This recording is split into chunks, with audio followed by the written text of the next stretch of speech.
time once again to go racing. It does not get any better than this. The pressure is really on now. Yes, it's pole position. Lights out and we're racing in PSGL. The first lap has been absolute chaos. What an overtake! Oh no! I've never seen anything like it. Side by side again. This will be settled right at the end.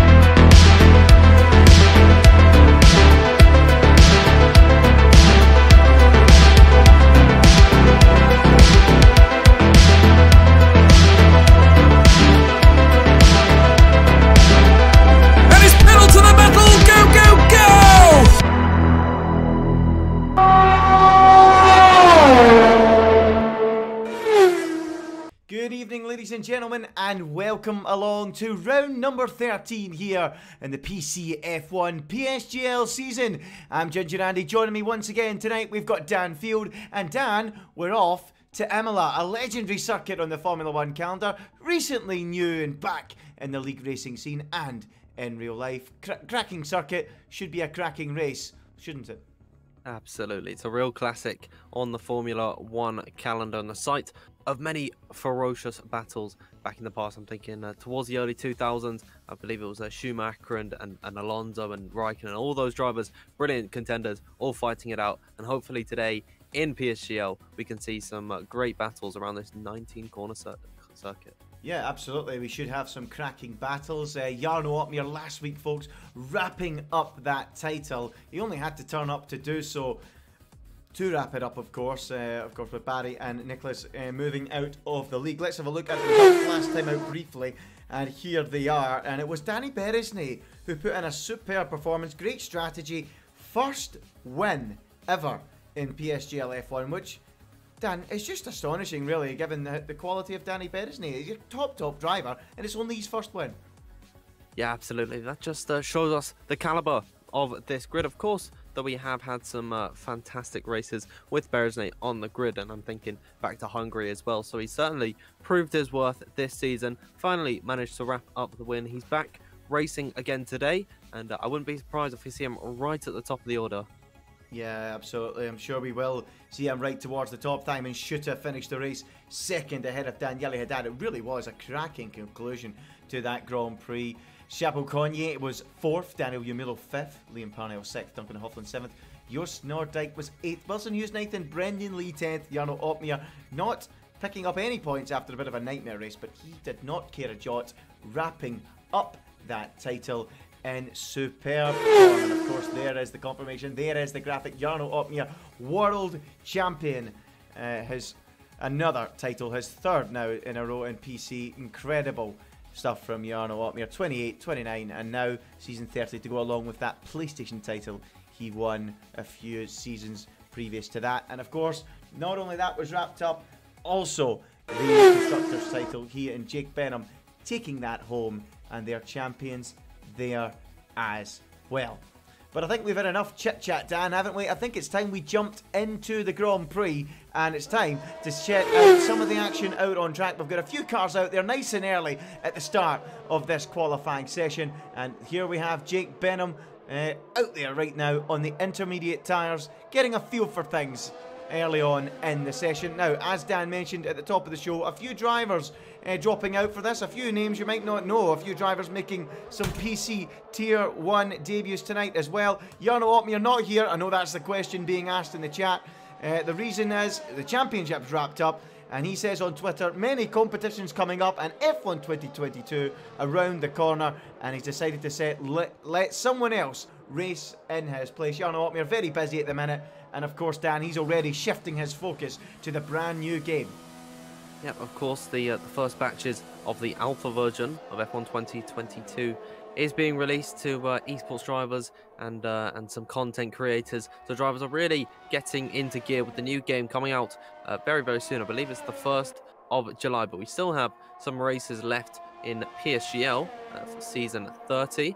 We'll be racing on season 31 very, very soon. Once F1 22 releases, you'll hear news on that. But we still have this race tonight and one next week, and then Andy, the season's over. I think it's gone a bit too fast. Yeah, it has flown by. Absolutely flown by. It has been a bit of a wild season, hasn't it? We've had rain in Jeddah, for example. We've had controversy in France, controversy in the USA.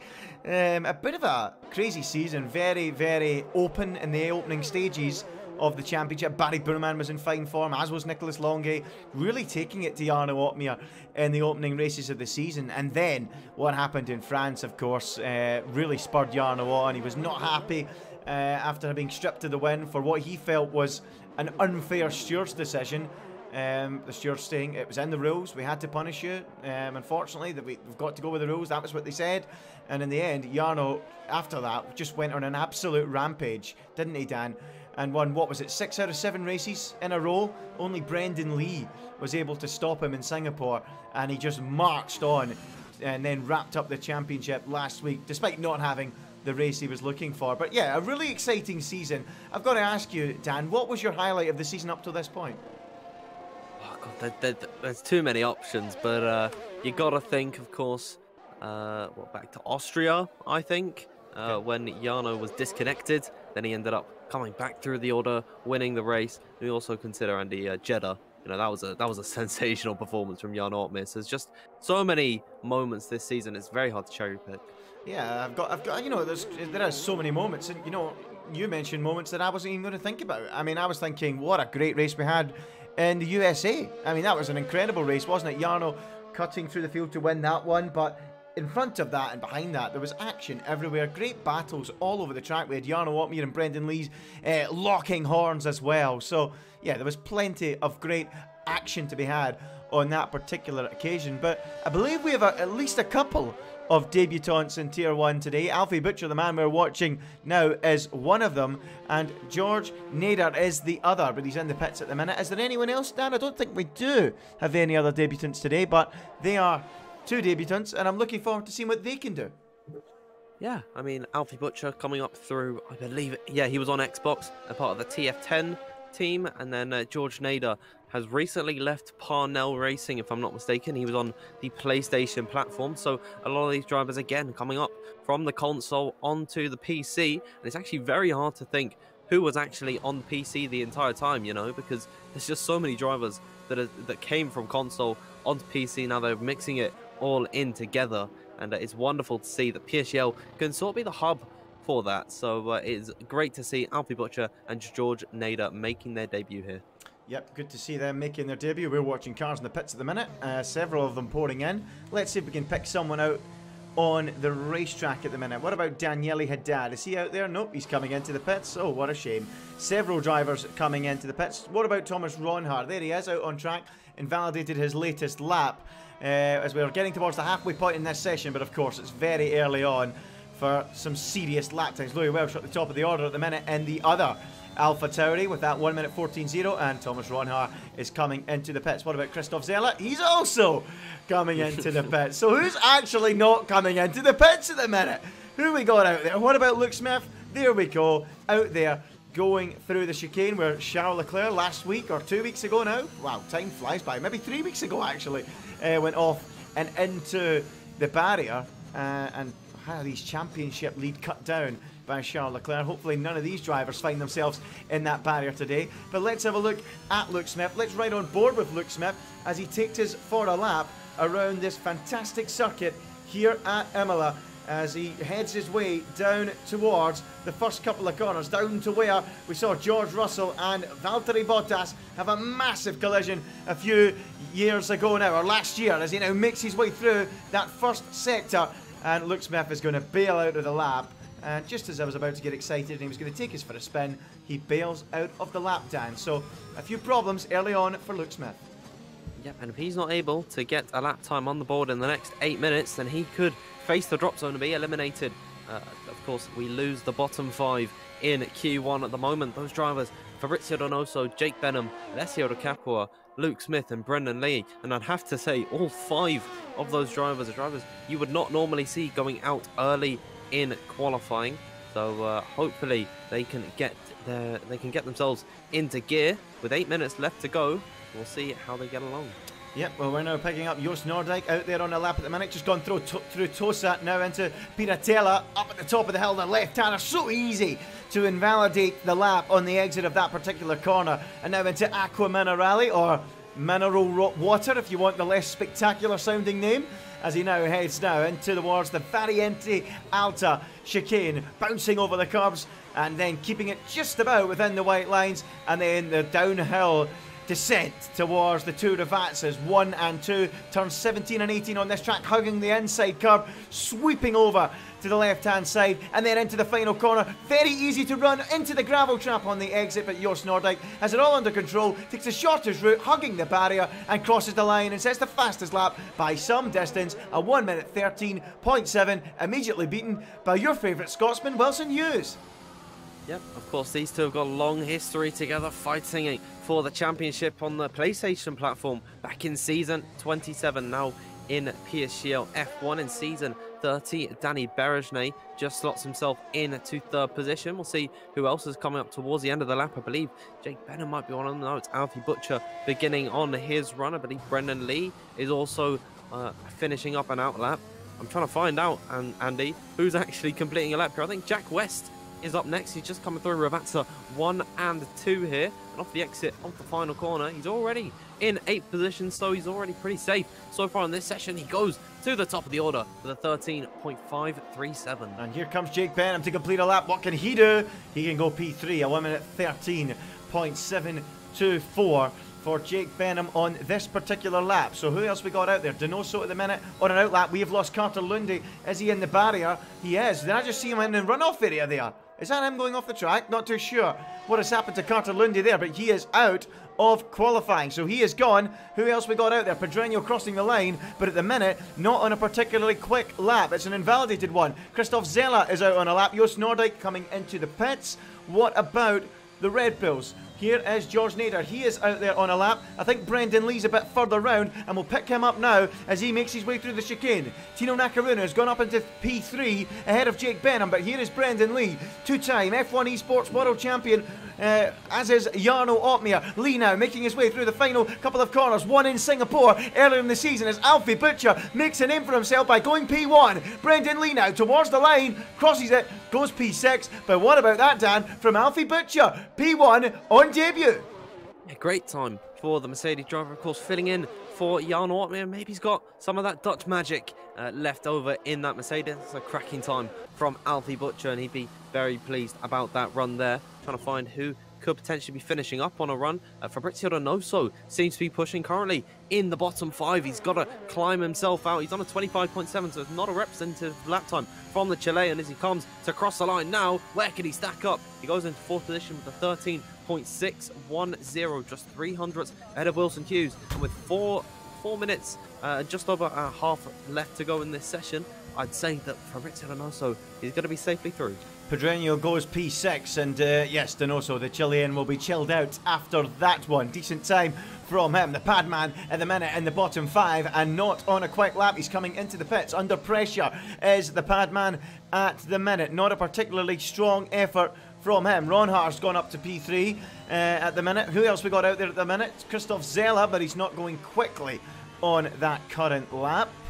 I believe Alfie Butcher will be going back to the pits as well.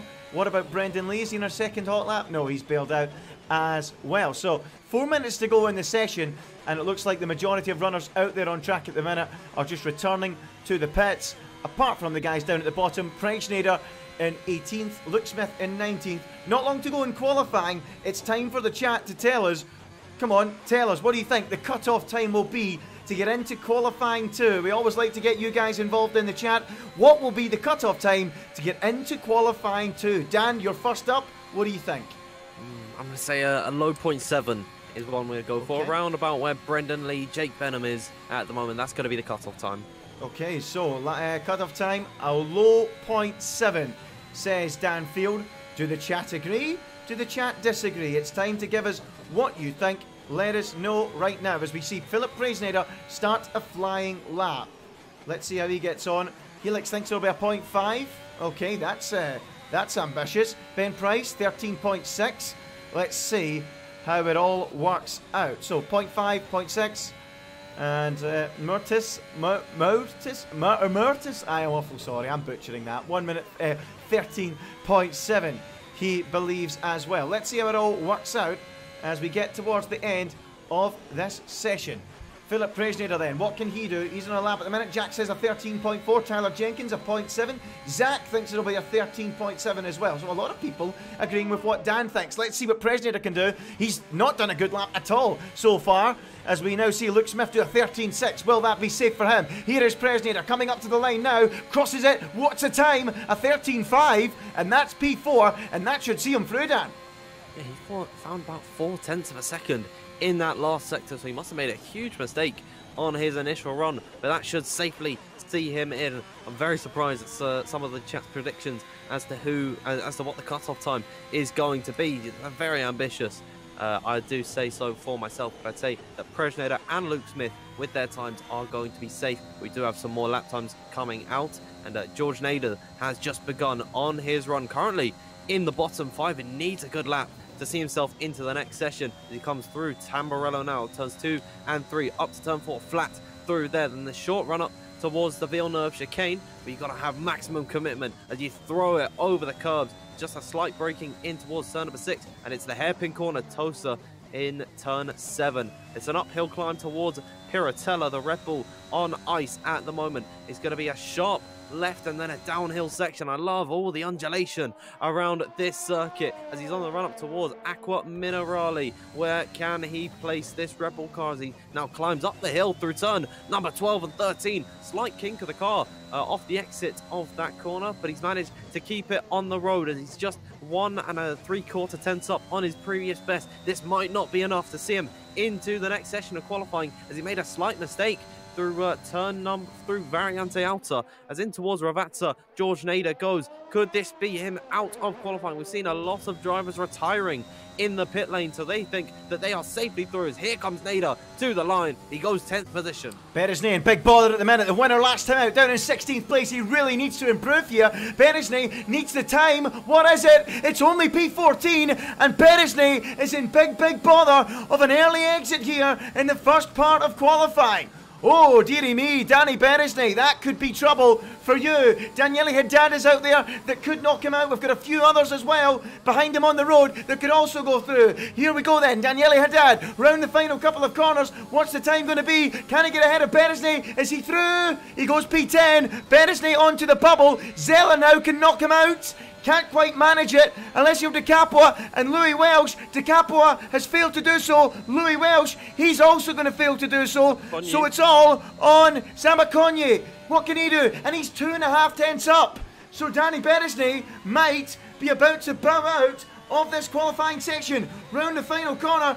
And can he knock his fellow countrymen out in qualifying? He can. And emphatically as well. Goes P2. Knocks out Danny Beresney, winner last time out, and that is a big shock in Q1. That is crazy to see Danny Beresney out this early, and he's not pushing on a lap, so he's not going to be pushing here. That is going to be his qualifying over and done with, if I'm not mistaken. I don't believe any other times are coming out. Actually, Jake Benham seems to be on a push lap, but I doubt he's going to feel the need to complete it. He's going to cross the line anyways. We'll see what the Mercedes driver can do, and he goes to the top of the order by 0.003 of a second. Of course, these Q1 times, once they're in the top 15, actually don't matter anymore once we get into Q2. So I guess he's just completed that lap to flex his muscles a little bit. But as qualifying draws to a close, Q1 is over, and it's going to be actually, wow, Joost Noordijk knocked out at the last moment by, I believe, Christoph Zeller. Oh wow, missed that. My apologies, folks. So Noordijk out, Zeller goes through. And yeah, that is now the end of qualifying. I was a little bit premature with that one, my apologies. But there you go, the cutoff was a 1:13.662. And George Nader on debut, just about squeezes through. Alfie Butcher though, star of the show. It's a Mercedes 1-2. It's like Jarno's been here all along. Incredible. I think it might have been Alfie Butcher racing for Jarno all this time, just under a different name. Who knows? He's shown his true colours now, but no one else is on a lap. We're just waiting for Daniele Haddad's Williams car to get serviced in the pit lane, and then we'll get into Q2 very shortly. Yep, Q2 not too far away, folks. But wow, what a session that was. The big shock, Danny Beresney bowing out in qualifying 1. Only 17th for the winner last time out. And he will be bitterly disappointed because if I remember correctly, last week, Dan, he was talking about pushing on into the next few races and trying to win a couple more. But from 17th at Imola, that's a tall, tall order. It'll be very difficult to win from the position that he's in. But Danny Beresney, he's got all the talent at the moment. It's just about getting through the order. And even with that time, seeing him in 17th position, he was only a quarter of a second off of the top time. So I think we've got to cut him some slack. Yep, well, there's the final results from the first part of qualifying then. Jake Benham safely through with Alfie Butcher, start of the show, on debut in this tier, replacing Jarno Opmeer tonight. And at the minute, he's filling those shoes pretty well. Ben Shabakonyi in third position, Jack West P4, Thomas Ronhar finishes 5th. Philip Presnader, Brendan Lee, Fabrizio Donoso, Christoph Zella and Wilson Hughes round out the top 10. Pedreño, Nakarunen, Smith, Haddad and Nader. Out go Nordyke, Beresney, Louis Welsh, and at the bottom of the order there, Carter Lundy going out as well. And he was joined on the sidelines in qualifying by Alessio De Capua. So they're all out, Dan. Very, very interesting end to that session. And I've got to say, the big shot, though, without doubt, is Danny Beresney. What a shame for him. Yeah, absolutely. He seemed so pleased with the result last week, and I really thought he'd come into Imola swinging, but seemingly hasn't worked out for him thus far. Of course, he's still got the race to go, but from 17th on the grid at a circuit that is notoriously difficult to overtake on, I think Danny Beresney is really going to struggle this race. Alfie Butcher, though, that was a superb performance. I mean, I don't think anyone expected that. George Nader got himself through, and kudos to him as well, but Alfie Butcher smashed it out the park, Dan. An incredible effort. It was really good to see from Alfie Butcher on debut in PSGL PC F1. I don't believe he was a part of the Xbox grid on season 27, so this is, I suppose, his PSGL debut, and he's absolutely smashing it, as you say. Hopefully this form can be carried on into Q2, and hopefully, for Alfie Butcher's sake, into Q3. Yeah, well, we'll see what happens in the next part of qualifying. Strategy is going to be key. What tyres will they go for? I think it's time we jump into the next part of qualifying, folks. So let's have a look at the action now. We are underway. We've got a few drivers on outlaps as we speak. Fabrizio Donoso, Wilson Hughes, the likes of Nakarunen, Luke Smith as well, all on outlaps. But the first man out there is just ahead of Fabrizio Donoso, and it's his teammate Luke Smith. They're pretty quick at getting out there, those Alpines, aren't they? Yeah, but it's not about who gets out the pit lane first, it's about who sets the fastest lap time. But Luke Smith has got all the clear air available to him at the moment. Other drivers behind are going to have to back off if they don't want to get a piece of if they don't want to get any dirty air, which is of course going to affect their runs. As here goes Luke Smith beginning his first lap in Q2, narrowly got through in Q1. He only set his lap time towards the latter stages of the session, so it was a bit of a worry for Luke Smith. And Q2, of course, is a shorter session than Q1, so the pressure is more applied to the young Alpine driver. But through the Villeneuve chicane now, he looks composed on this lap so far, and in towards Tosa, Andy. Yep, looking pretty good out there is Luke Smith. Let's see how he gets on through the rest of the lap then, as he climbs up the hill and into the next left-hander. He's absolutely on a charge, Luke Smith, looking to set the bar nice and early on the soft tyres. The question is, though, will he complete the lap or will he bail out? That's the big question. Does he want to qualify on these soft tyres? You know, you see quite often these drivers try to invalidate their soft runs, as Luke Smith continues on his way through the Variante chicane. Oh, the rear end really stepping out there on the Alpine car. But Luke Smith at the minute not doing any damage. Let's see how he completes this lap then. So we saw 0.5s in the first part of qualifying. If it's anywhere near that, then we know for sure that he wants to complete the lap and he wants to qualify on the soft tyre. Luke Smith then round the final corner. What's it going to be? It's a 14.6 from Luke Smith, and that is smashed to pieces by Fabrizio Donoso with a 113.8. So it looks to me like Luke Smith is not keen on starting on a set of soft tyres. Neither Thomas Ronhar, a 113.7 popped in by him. We've got Wilson Hughes out there in the lap now. He's coming around the final corner, but he has invalidated it, and I'm sure a lot of these drivers might be doing this deliberately, Dan. Yep, this just so they can get the Delta, I believe, and get a feel for the circuit once again in Q2. But yeah, I'd imagine a lot of these drivers going to be invalidating on their runs. I believe we've got Philip Presnader up next towards the line. He's already invalid, but he's going to cross the line anyways, again, because you still get that Delta. As Zella Christoph comes to the line, and that is a time I believe he can beat on a set of the medium compound of tyre. So that should again see him coming into the pit lane at the end of this lap, then fitting on a set of the medium compound of tyre and going once again. Alfie Butcher then, he's also invalidated. He's coming to the end of the lap. Let's see. No, it's not a quick lap at all. He's slowed right down. No serious delta there. Jake Benham about to start one now on the soft compound tyre. We've got a few others though in the final part of the lap. That's not one of them. That's the wrong car. What about Donoso? Yep, he's coming into the pits as well. Jack West, is he out there on track? Yep, but he's coming into the pits. They're all pouring into the pits. So I think we will stick with Jake Benham then, and we'll keep an eye on him. So let's see what he can do. Can he complete the season in style? His teammate winning the championship. Can Jake Benham, one of the rising stars in the world of esports, what's he going to do today then, Dan? Is he going to be a potential winner? You got to think so. I mean, he's always a powerful threat in the races. Sometimes he does. Yeah, no, I think he's normally when he gets into Q3, sort of slightly down the order. You know, towards the lower end of the top 10, but he always brings it back in the race. So you do need to watch out for Jake Benham as he's coming through the Variante outer, where of course we saw Charles Leclerc. Yeah, no, that was Variante outer. I got a little bit disorientated. I thought it was at Piratella for a moment there. Shows my track knowledge of Imola, but in towards Rabatza 1 and 2, the final proper braking zones, and then out the final corner he comes. It's Alfie Butcher going to the top of the order with the 13.7. Jake Benham goes to the line just slightly slower than him.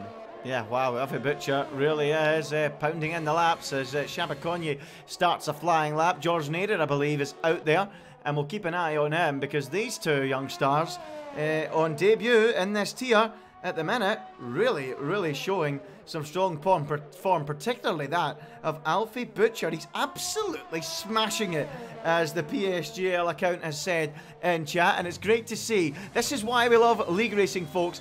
Always offers an opportunity for new young stars to come charging through and make a name for themselves and make themselves known to some of the F1 esports teams, because there's no doubt about it, some of them watch these, all of them watch these races. They're all keen to see who's hot and who's not. As George Nader crosses the line, he's looking hot. He goes P5 with a 1:13.799. Quite a cluster of cars in the .7s at the minute, Dan.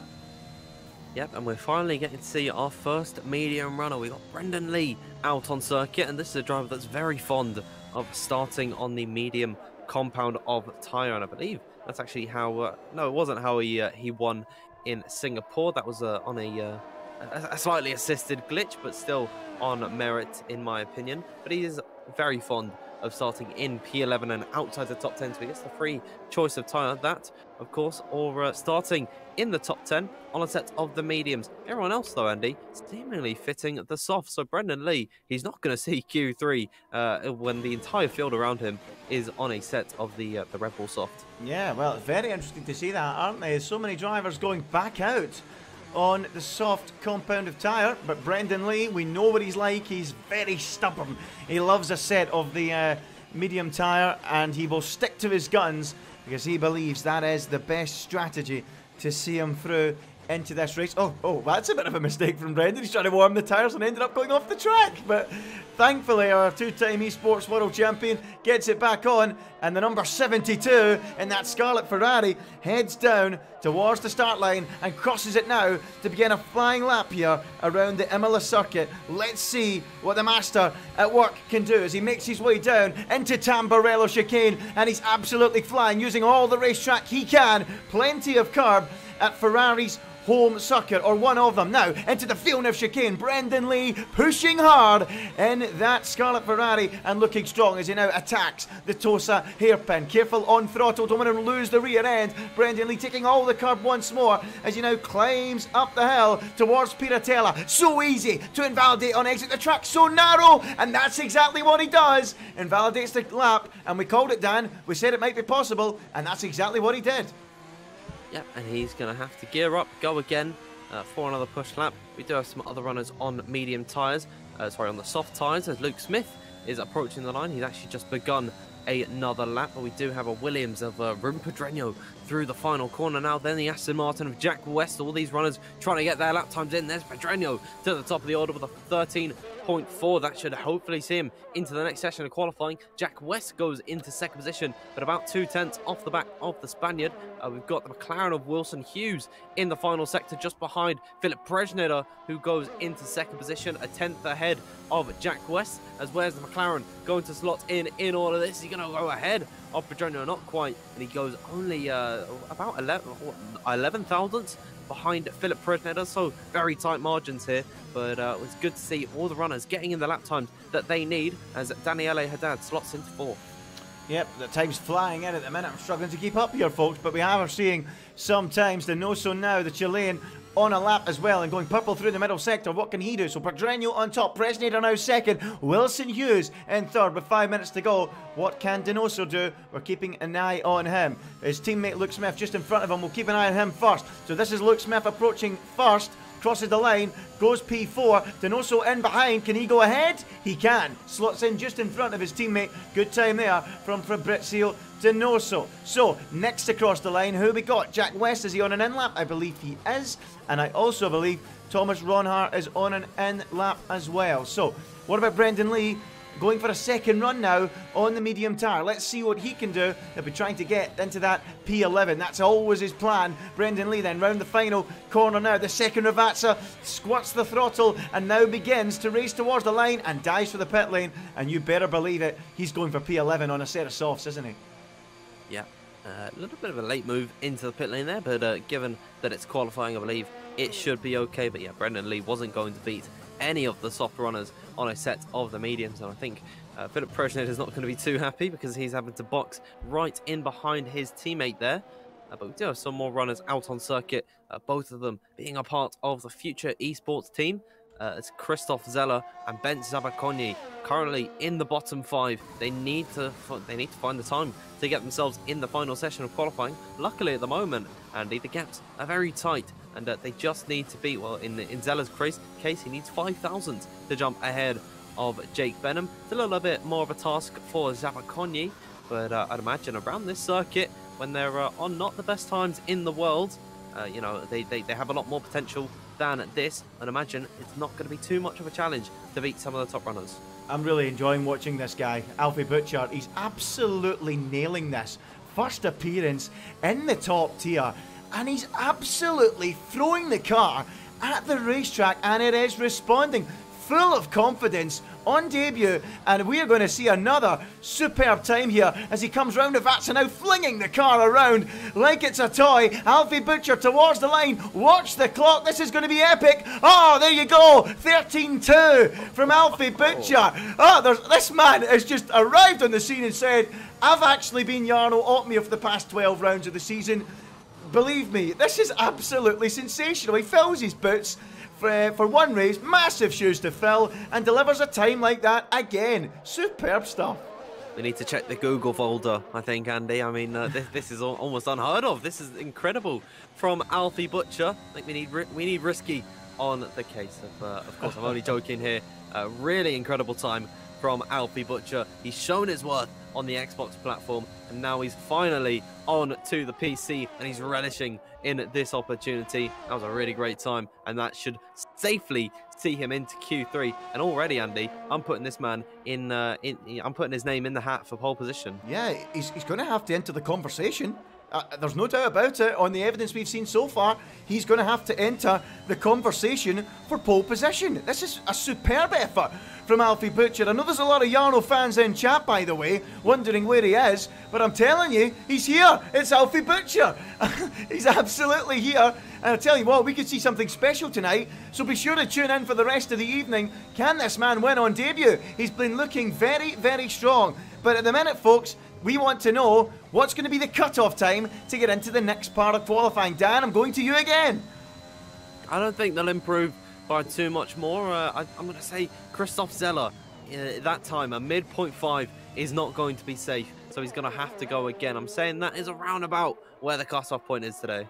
Yep, well, we'll see how it goes as Tino Nakarunen completes his lap, goes P7 on a 1:13.5. So what do we think in chat, folks? What will the time be? What is the cutoff? Everyone at the minute is just discussing the efforts from Alfie Butcher, and they're absolutely right to do so. So 13.5, someone has suggested. We're watching Shabakonyi, but he's not on a particularly good lap at the minute. So let's go to Christoph Zella, who's also not on a good lap. And neither is George Nader. None of these drivers at the minute setting the timing screens alight. What about Presnader? Neither is he. He's not in a hot lap either. It was just such an early lap from Alfie Butcher. He's looking so strong, under total control. We've got another person saying a 13.5 as we watch Jake Benham. Right, let's see the marker. How close or better can he get than Alfie Butcher? He's slower than him. He's P3. Alfie Butcher, this is looking very impressive at the minute. Jack West starts a flying lap. Where is Brendan Lee? He's about to begin one as well in a few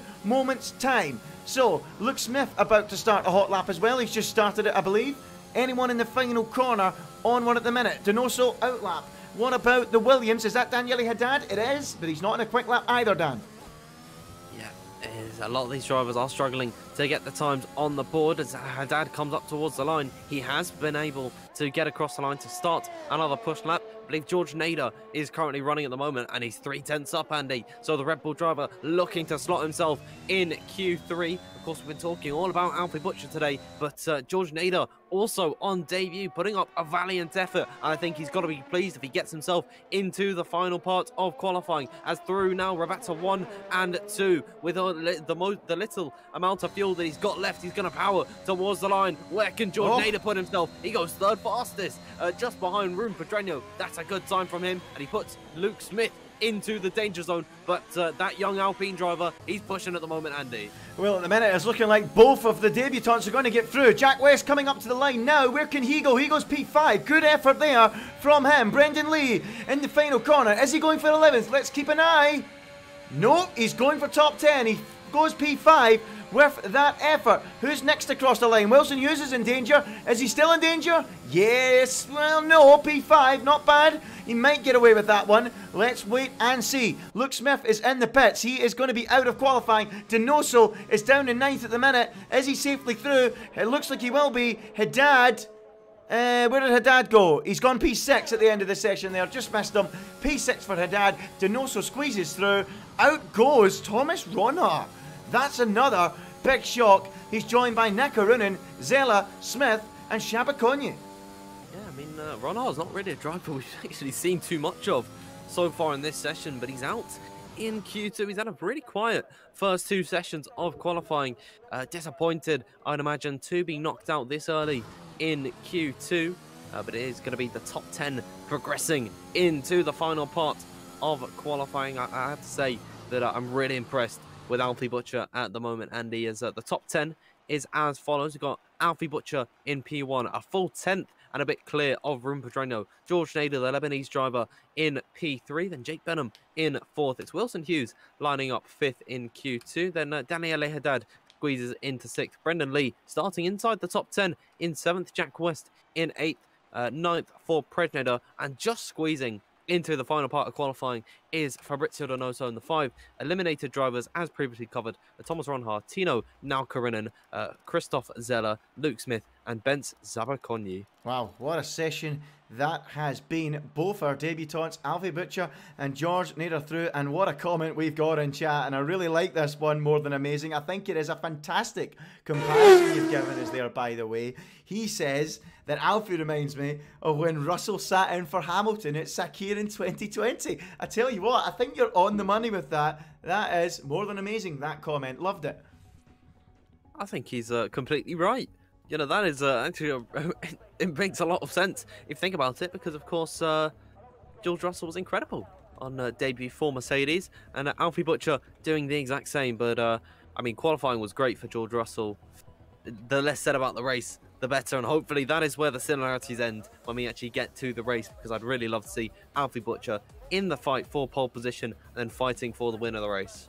Yeah, let's see how Alfie Butcher gets on. So, Dan, let's have a chat then. Everyone in chat as well, let's have a chat. Pole position, what do we think? We've got Jake Benham, Donoso, Wilson Hughes, Philip Presnader, Alfie Butcher, who's impressing, George Nader, also impressing. Brendan Lee, Jack West, Daniele Haddad, Ruben Pedreño. Dan, who is your pick for pole position today? It's a very tough one. It is very hard to call.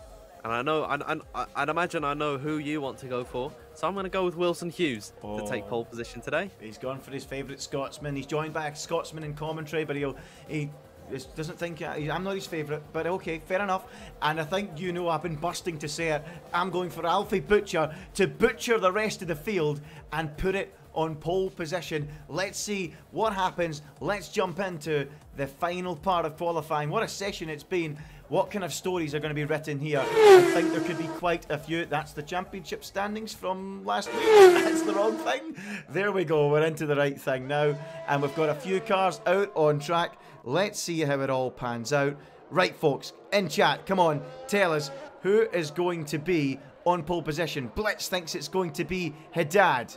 Who else we got out there? Come on, let's hear who you think's going to get this pole position in. You can see the 10 drivers in the order now, all going for pole position. Let's hear what you guys think. Who will get that pole position? So, Wilson Hughes at the minute on an outlap. We've got drivers near the end of their outlaps about to start a flying one, and Jack West is one of them. Gio thinks it'll be Jack West. Gio thinks it'll be Jake. Tom Roberts thinks it'll be Jack West for pole position. Strings also going for Jake. So a few drivers going for a little bit of experience, which is fair enough. A few of people in chat going for experience. I'm going for the rookie. And the big story, Dan. That's what I'm going for. That's what we love as commentators. A big, exciting story.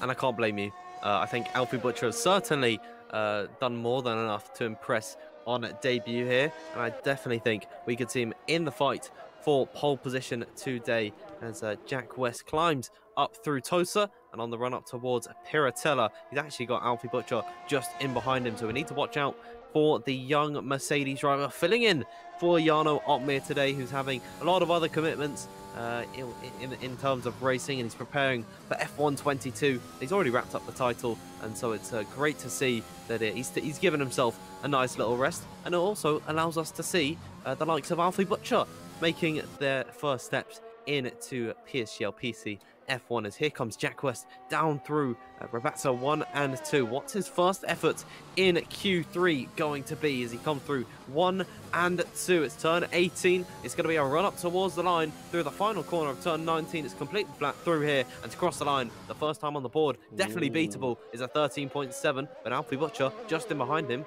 invalid, Andy. Yes, now this is why we spoke about experience.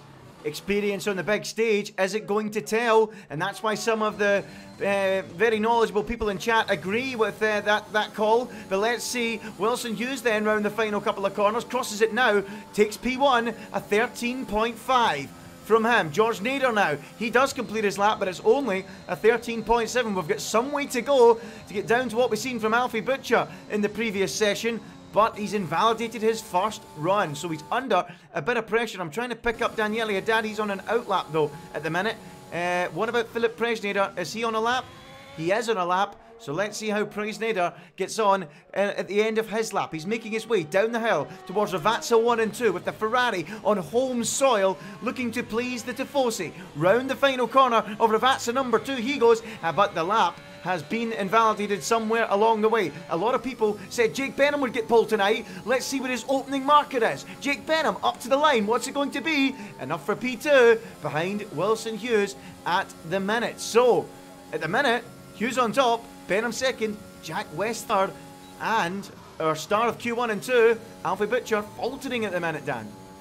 Yeah, I mean, Alfie Butcher's been very impressive. I've already seen he's got a fan account in the live chat. I mean, Alfie Butcher fan 9. I mean, that's incredible that he's been able to make such an impression on the league that he's already gathering a small cult following. We do have some other runners on push laps at the moment, one of them being Andy Brendan Lee, and he's just coming up towards Tosa now, really committed on this lap. Typically likes to go for P11, but he's opted to start inside the top 10 on a set of the soft compound of tyres down in towards Piratella. A slight lag to the left-hand side, sort of acts as a home race for his team, and of course he's been living in Italy for quite some time, being a part of the Ferrari outfit, so I'd imagine this is going to be quite a special race for Brendan Lee as he's now flying up towards Variante Alta. This sector time is matching around about where Jake Benham is, so he could be close towards the front of the order. If he gets a good final sector, could be ahead of Wilson Hughes as down in towards Ravazza 1 and 2, the final proper braking zones around this circuit. Brendan Lee looking to make an impression in Q3. Can he put his name into the hat for pole position as he crosses the line now? And he does go to the top of the order. It's a 13.456, and it's a great first time in Q3 with just under 6 minutes to go for Brendan Lee. There you go then, experience tells, two-time champion, showing what he's worth then, right when it matters. Pedreño bails out of that lap and comes into the pit lane. So, what about another man that's been around the block for a long time and has been right in the thick of some championship battles in F1 esports? Fabrizio Donoso, is he also going to show his experience and use it to his advantage? 48.991 through the middle sector. He hops through the Variante Alta chicane and then begins the descent down towards the two Ravazzas to end this lap. So what can Donoso do? 5 minutes still on the clock. He's a little bit wide through the first one, now through the second one, and now begins the run to the line in the Alpine. Donoso, can he get near Brendan Lee? He can go P3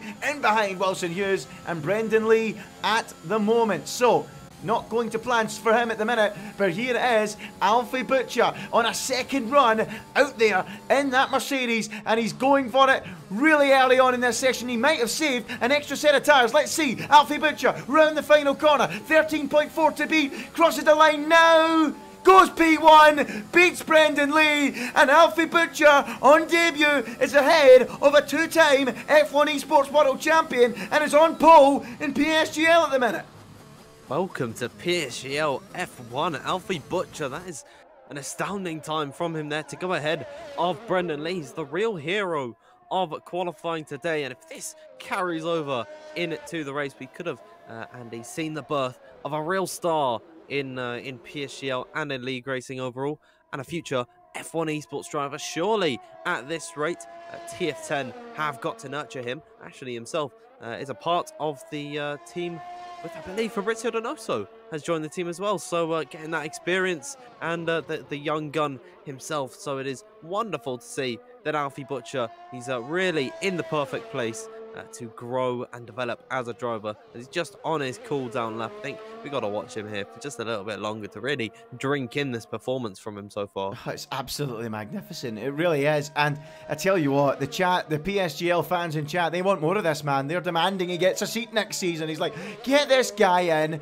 every week. He's on fire. He's turned up. We're not even through the qualifying session yet, let alone the race. And he's just blitzing everybody with superb lap times, second in Q1, top in Q2, and in Q3 with 3 minutes to go, he's on for pulling off what would be a superb result and a sensational, heartwarming story for league racing and for PSGL. Yeah, I mean, the chat is loving him at the moment as well. I'm still seeing a whole bunch of "Where is Jarno?" posts as well, though. You need to read the pinned message, and you'd see why Jarno is not here, and PSGL have actually said so. Stop asking as well. But it's great to see all of the love that Alfie Butcher's been getting today. Yeah, he is here. It's Alfie Butcher. He is here. It's Alfie Butcher. Jarno himself. Yeah, it's Jarno. Jarno 2.0. Alfie Butcher. Anyway, here's another man then. George Nader on debut as well. The man from Lebanon. And I've got to say, I love to see different nationalities being represented. So often we've got a lot of people from the UK, from Europe, from the likes of the Netherlands as well. But it's great to have different nationalities being represented. We've got Barry Bruneman, we've had him in the league from Iran. George Nader from Lebanon. So what can the man from Lebanon do on debut in Tier 1? Let's see what he's got up his sleeve. Can he do anything about Alfie Butcher? The two debutants making it into Q3, both of them doing superb efforts.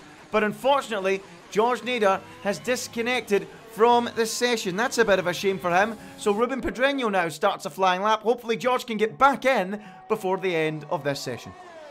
I mean, he might not have enough time unfortunately. But if the yellow flags would go away, if drivers would hurry up, I just saw we got 1 minute and 40 left to go. I don't believe George Nader is going to be able to set a lap time, unfortunately. But Ruben Pedreño can, as he makes his way through Tosa corner. Now, of course, Hamilton went off in 2021, I believe. Don't quote me on that. I think it was actually 2020. I'm not too sure. I remember at this point, I mean, so much has happened around this circuit in the past, as down in towards Acqua Minerale for Ruben Pedreño, yet to put a time on the board. And oh dear, he's not going to be able to put a time this time by, but he's still got a minute left to go. He can just cool down his tyres a little bit and then go again if he's got the fuel. Yeah, well, we've got a few Ferraris out there going hard. Brendan Lee, one of them, and he's finding time on the effort we've seen from Alfie Butcher. So, Brendan Lee taking it to the rookie in PSGL Tier 1. He's going to have to find everything he's got up his sleeve, the two-time F1 Esports champion, to beat him. That's how good a performance it's been from Alfie Butcher. But the Scarlet Ferrari on home soil with the Tifosi behind him wants to put it on pole. Brendan Lee for the line. Does so. 1 minute 13.3 from Brendan Lee. And that is the new time to aim for. Here comes Haddad across the line. He goes P2 and knocks Alfie Butcher off the front row. We've got several drivers on runs. Wilson Hughes can only manage P4 at the minute. What about Jack West? He's crossed the line and he's gone P2. What an effort from Jack West. Wow, he goes second as Presnader starts another flying lap. Wow.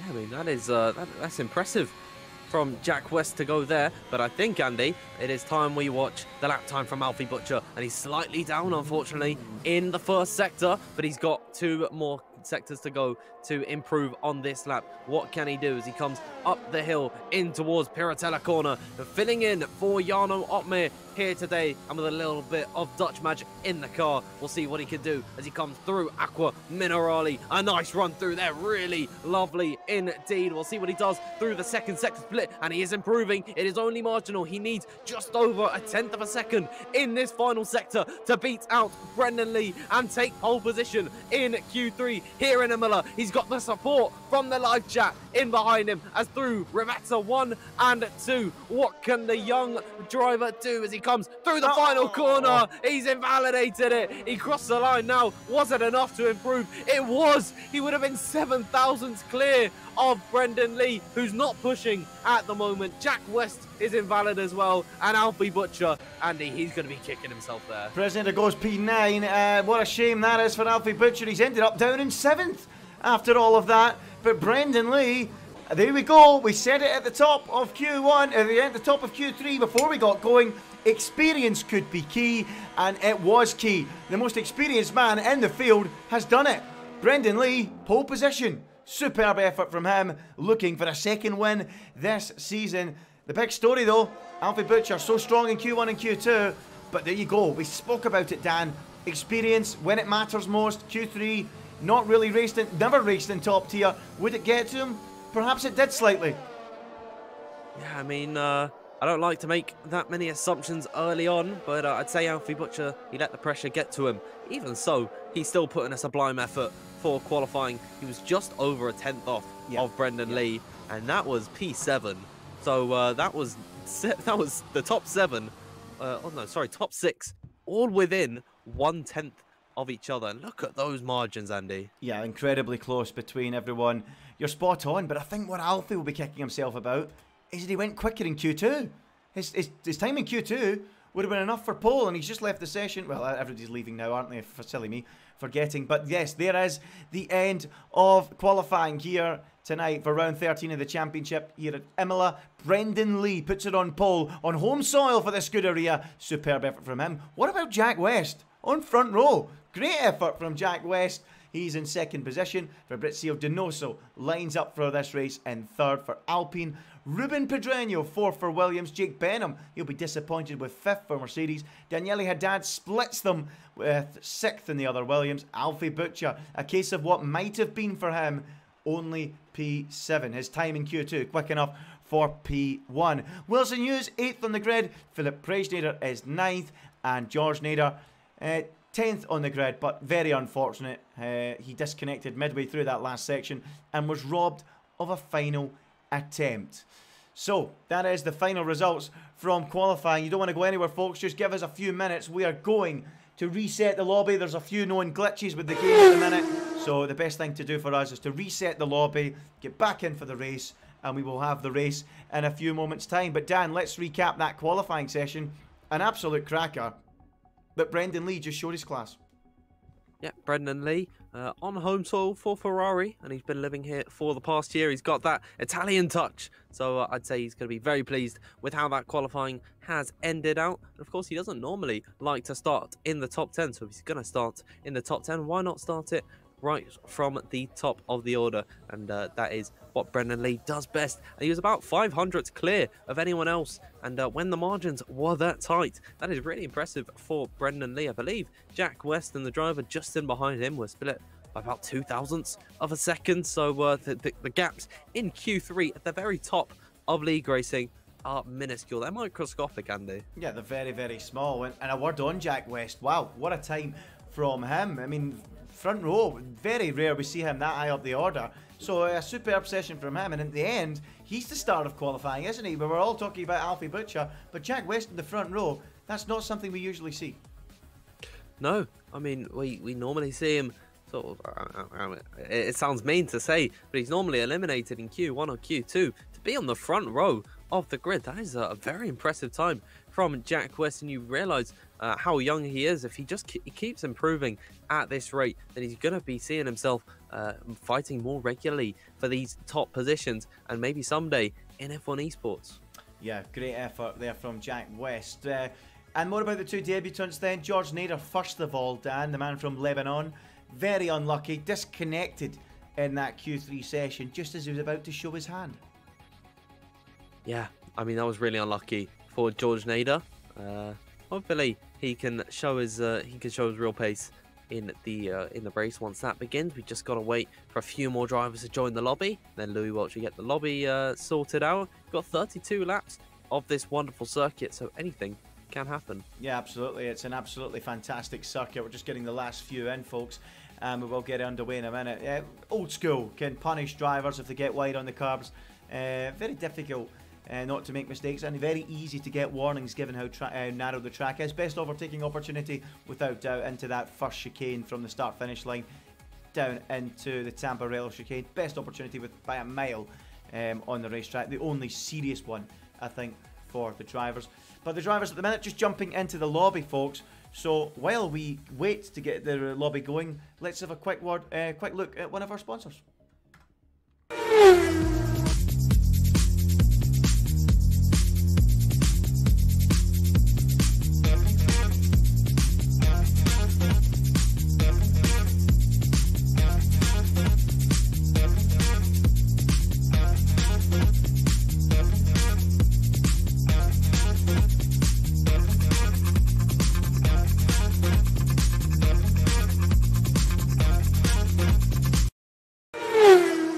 Yes, folks, so should be sure to join our grid and get involved in the stuff at Grid Rival and compete against everyone else in the PSGL community.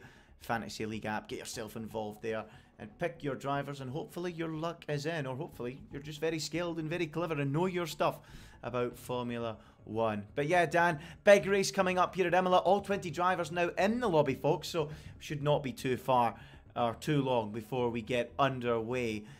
Should be a cracking Grand Prix. Any picks from you for regards to who's going to win this Grand Prix? Brendan Lee on pole, Jack West alongside. It's going to be quite interesting. Can anyone from outside the top 10? Don't forget, we've got Danny Beresney all the way down in 17th. Yeah, I mean, that is very unfamiliar territory for Danny Beresney in PSGL. But, you know, if anyone could climb through the order, he'll be on an alternate strategy. Got to be Danny Beresney. You know, surely he's going to find some opportunity to overtake, but this track is notoriously difficult to pass on. So Danny Beresney's got his work cut out for him, but if he's able to decide his way through the order, it's going to make for brilliant entertainment for us. Yeah, Danny Beresney, of course, winning his first PSGL F1 PC race last time out in Brazil. What a race it was. Very, very, very exciting. And actually, while we wait, why not? Let's take a look back at it. We did it at the top of the show. We'll do it again. There it was there. Danny Beresney winning last time out in Brazil ahead of Simon Schutter and Daniele Haddad. Shabakony fourth with Dario Yumilo fifth. Parnell, Hoffland, Nordyke, Hughes and Lee completing the top 10. And folks, if you're brand new to PSGL, Be sure to leave a like and subscribe on the video. Welcome along. It's great to have you. We've got one more race in this PC calendar this season on F1 2021. It comes next week, same time, 7 PM start, Wednesday the 18th of May. Be sure to check that one out. If you leave a like on the video, subscribe to the channel and get your notifications on, you will be notified when we get underway for that Bahrain Grand Prix. So, final race of the season, the big end of season party, the Bahrain Grand Prix, the 14th round of the championship to end what has been a thrilling season. So Dan, big race ahead for the drivers. We've spoke about it at length already. Could this be another one of the classics from this season? We've had so many good races. I mean, it's certainly a track that can provide entertainment. Yeah, and of course, it is relatively new on the F1 game, so these drivers aren't as used to it as some of the other circuits that we've been racing on recently. You know, the likes of USA and Brazil, and next week Bahrain. These are all circuits that have been on the game for quite some time. Some of them since the very beginning, all the way back in F1 2009. But Imola only came out just a few months ago, maybe in November, September time, somewhere around that. I kind of forget where all the tracks come out. But it could provide some action if the drivers aren't quite used to it. They might be more prone to making mistakes, and that could actually incentivize some close racing. So hopefully, Andy, we can see a cracking Grand Prix today. Yeah, I'm sure we will have a cracking Grand Prix, no doubt about it. If you've just joined us, folks, getting ready for the race, and you're wondering what the situation is with the grid, there is no Jarno Opmeer tonight. Check out the pinned message in the live chat. Reason for it, you know, he's got other priorities coming up. F1 2022, the first build's coming out, as Dan mentioned earlier, for the new game. He's want to get focused ahead of the brand new season, and he's given it the opportunity for someone else to take his spot and shine. And at the minute, that's exactly what's happening, isn't it, Dan? Alfie Butcher in superb form, filling his seat. Didn't quite get the lap together in Q3, but I'm sure he could have a very strong race. The raw pace is there in qualifying trim. If it's there in race trim, he could be very, very quick. Absolutely, and of course Jarno's not racing next week, so hopefully we can get Alfie Butcher back in. And for the final race of the season in Bahrain, I feel it's just gone a bit too quickly, Andy. I mean, it only feels like last week that we were starting it off at the beginning of the season, all the way back in, I think, Portimao. What a start to the season that was. But I'm really excited to see where PSGL can go on F1 22 beginning very soon. Yeah, you're right. A long time ago, back in the pre-season race at the start of January, I think it was the first week of January, Barry Burumad started 2021, or 2022, I should say, in style. He was really, really strong that day. And yeah, I think it's flowing by. You're absolutely right. I didn't even know how to stream back then. I was worried about how to stream. Now it's not even a problem. Now it's not a problem. I know what buttons to press. But no, really looking forward to round 13 of the season. Unlucky for some, not for us tonight. We're going to have a thrilling race, and I'm sure it will be very, very exciting. So folks, we are now in the lobby. In case you're wondering, we're about to get this action underway. Formation lap about to begin. The drivers are all set in the proper positions, and we're about to get going. So it's now time for your predictions. Who is going to win the Imola Grand Prix round 13 of the championship here in PSGL? Get your predictions in. Dan, you first. Oh, I don't really know who to go for here. I've had to let out a big old sigh there, but yeah, I'm really unsure. So I'm just going to shoot one in the dark. We'll go with Wilson Hughes. I went for him for pole position. I'm doubling down. He's starting from, I think, 8th position. Just for a bit of fun, I think he's going to win today. You're going for Wilson Hughes. I am going for Brendan Lee to get his second win of the season from pole position on the grid. And I'm going to have a sneaky pop at an Alfie Butcher podium. Let's see how it all pans out. It is time to jump into the action. We are getting ready for the formation lap. It's getting underway right now, folks. So tell us in chat, who do you think is going to be the victor here today for this race? We've got Jake Benham. Shouts for Jake Benham is going to take the victory today. Someone says Barry Bruneman. I doubt that. Zach says Alfie is going to get the victory today from 7th on the grid. Let's see if he can. But yeah, let us know, folks, in chat, who do you think is going to get it. But, you know, I'm neutral, but I'd like to see the debutants do well, Dan. Absolutely. I mean, it is always lovely to root for an underdog, but I mean, you know, Alfie Butcher, he's really impressed. He's not really an underdog, if I'm completely honest. I mean, being a debutant means you're typically feeling the pressure. But Alfie Butcher, aside from the blunder in Q3, which ultimately, I think, costed him pole position, you know, he's been really calm and collected.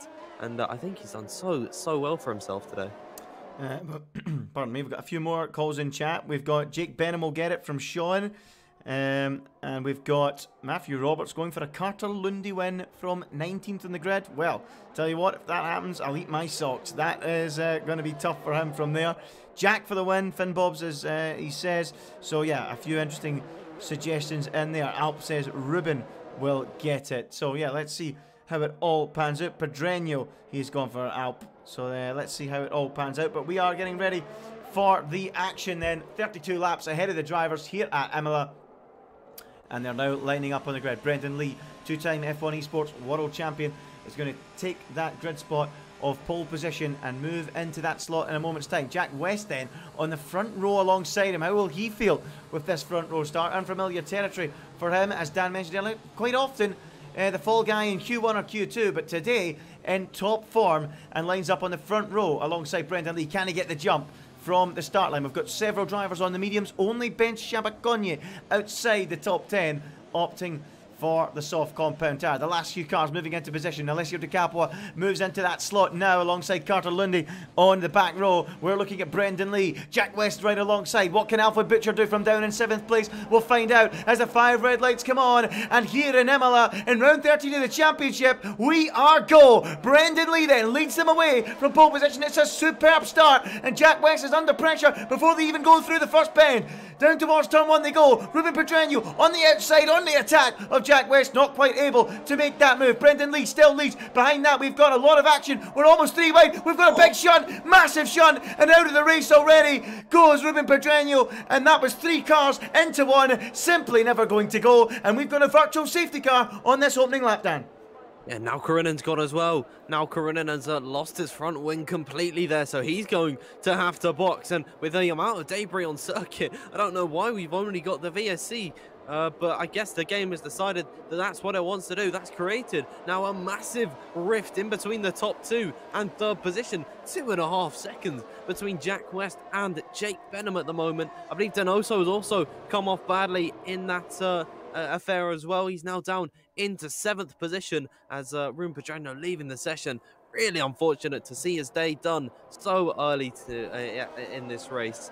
But he's got to come back next week as we're just waiting for the VSC to end and we can get back underway. As at the first lap, Andy completed quite slowly here. There we go. VSC has been relieved, and it's Brendan Lee leading from Jack West and Jake Benham in 3rd. Yeah, very surprised to see that we got a VSC there, and Jack West already right behind Brendan Lee and might be keen to make a move immediately here. Not using any of his ERS, but he's getting closer. And does Jack West fancy a run in the lead of the Grand Prix? Oh, he's getting awful close, but not quite close enough to make the move. Alfie Butcher, meanwhile, is up to 5th place. He's made some progress as a result of that carnage on that opening lap. He's tucked right up behind Daniel Haddad, but at the minute, unable to make that move. As we get going again, we've got a move further down the order. That's Shabakonye getting ahead of Christoph Zeller. He's on the soft tyre, cutting through the medium runners and making some stellar progress early on. Let's take a look at the position changes. There they are. Everyone up places as a result of Donoso, Nakarinen and Pedreño all coming to grief in the first couple of corners, Dan.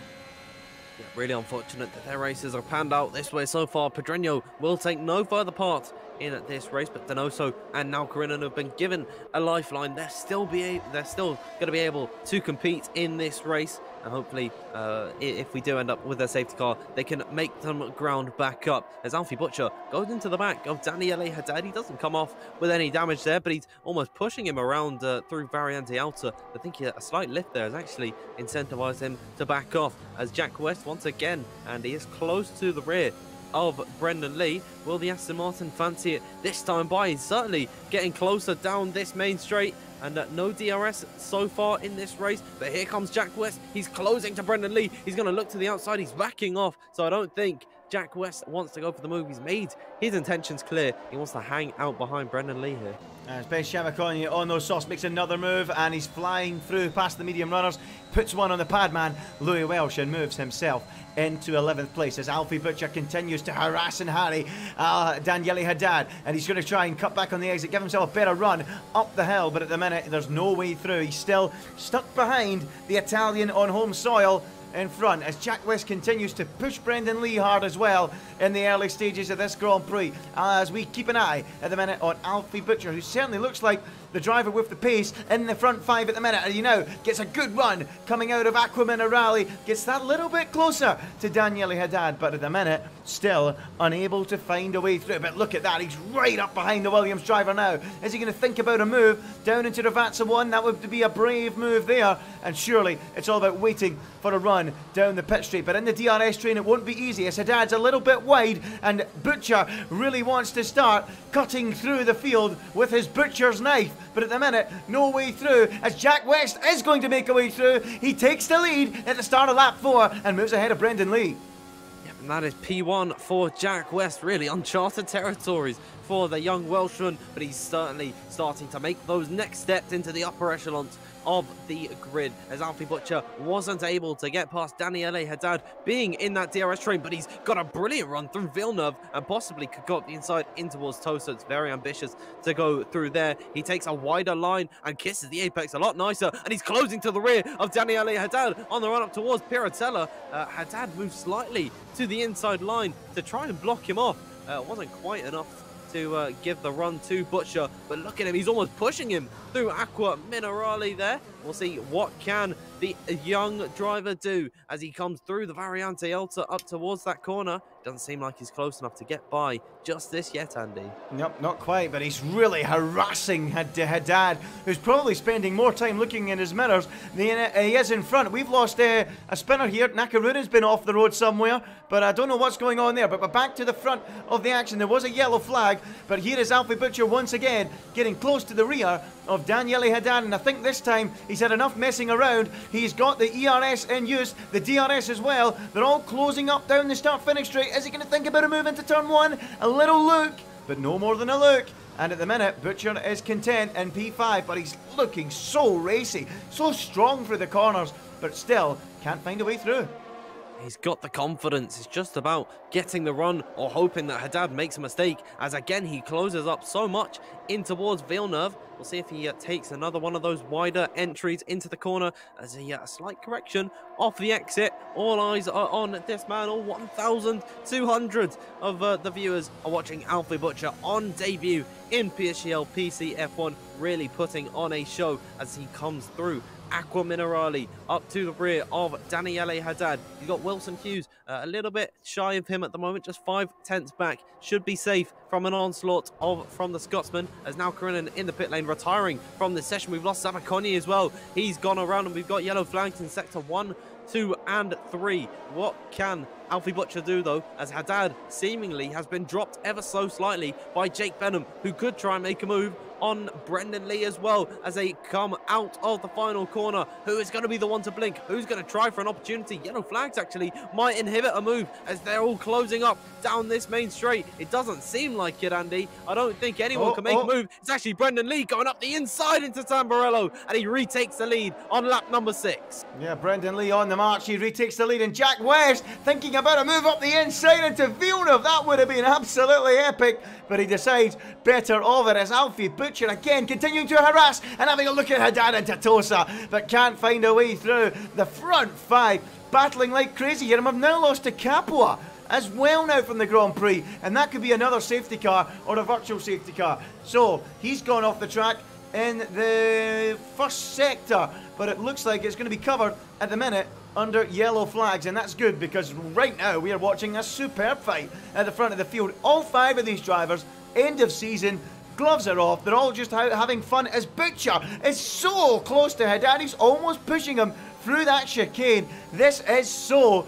close. Is he now going to have a look up the inside, maybe into Ravazza 1, having a little look behind Haddad, but no more than a look at the minute as the front 5 continue on their way. Oh, and was that there for... Oh, I thought it was lag. It is lag, don't worry. I thought Butcher had a moment there as they come down the start-finish straight. And are we going to have another move here down towards turn 1? Let's see. It's still Brendan Lee from Jack West. He's getting closer, but not close enough. And still, the front 5 remain where they are. As this man, oh, look at this. George Nader and Wilson Hughes battling like crazy. And Wilson Hughes just about fends off George Nader's attack, who's now under threat from Prez Nader. But at the minute, there's no way through for Prez Nader in the battle of the Naders.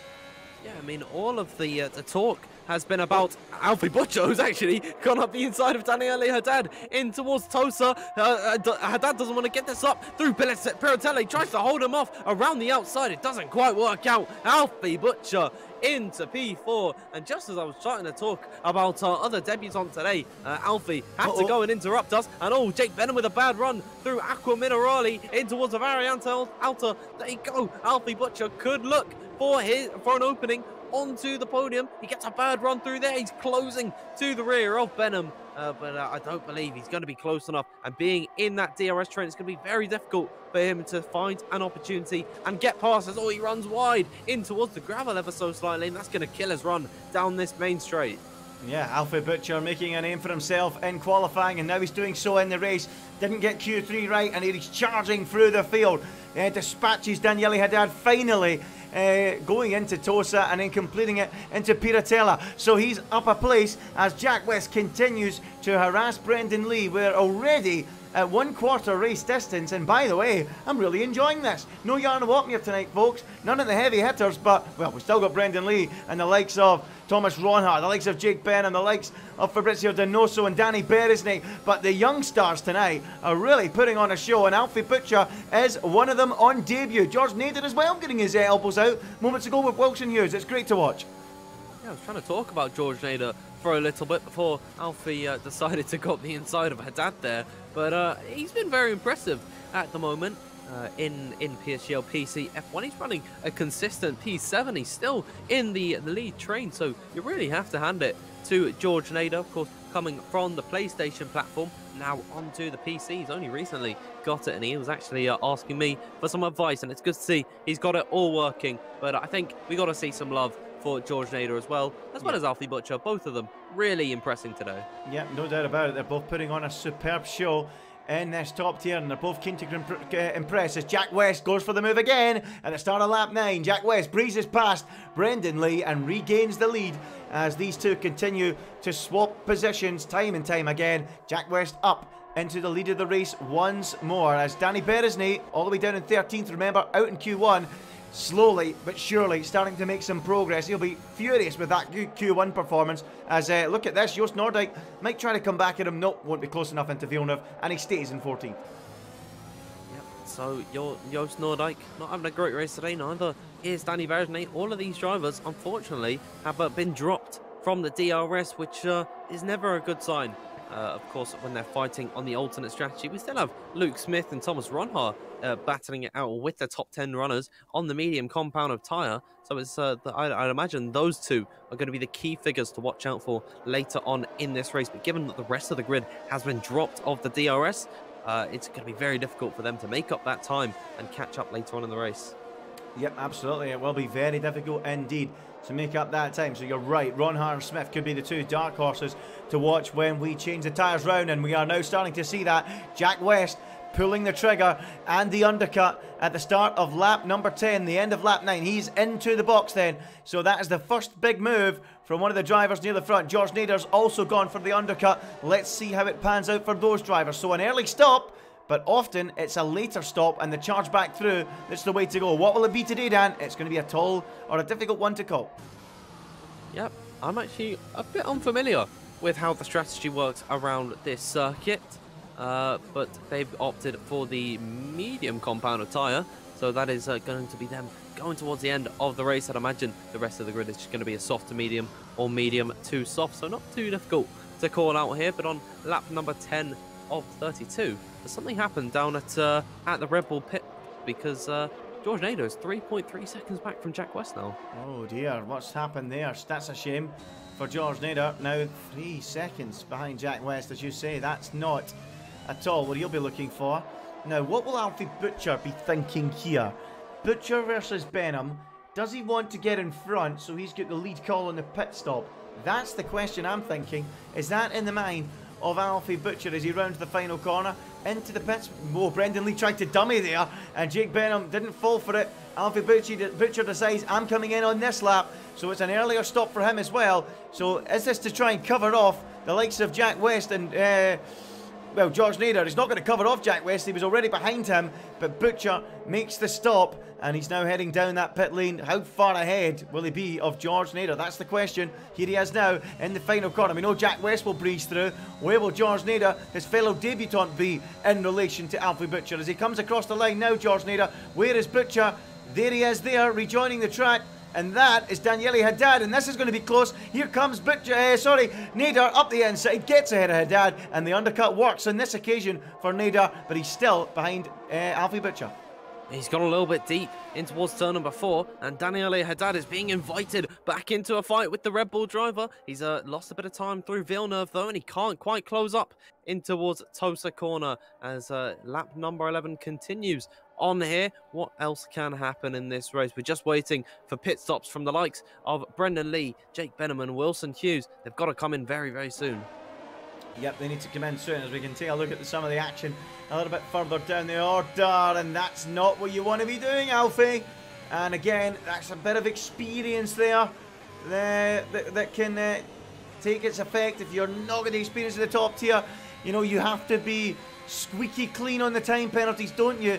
And he's been unfortunate there to get that one. Maybe a lapse of concentration. So easy to pick them up around here. What is going on here? A big battle going on for 5th, 6th and 7th. Sorry, 4th, 5th and 6th. Zella, Beresney and Welsh. I think Beresney is keen to make some more ground, Dan. Absolutely. Danny Beresney, he's been a bit mired down in the pack this race outside of the DRS.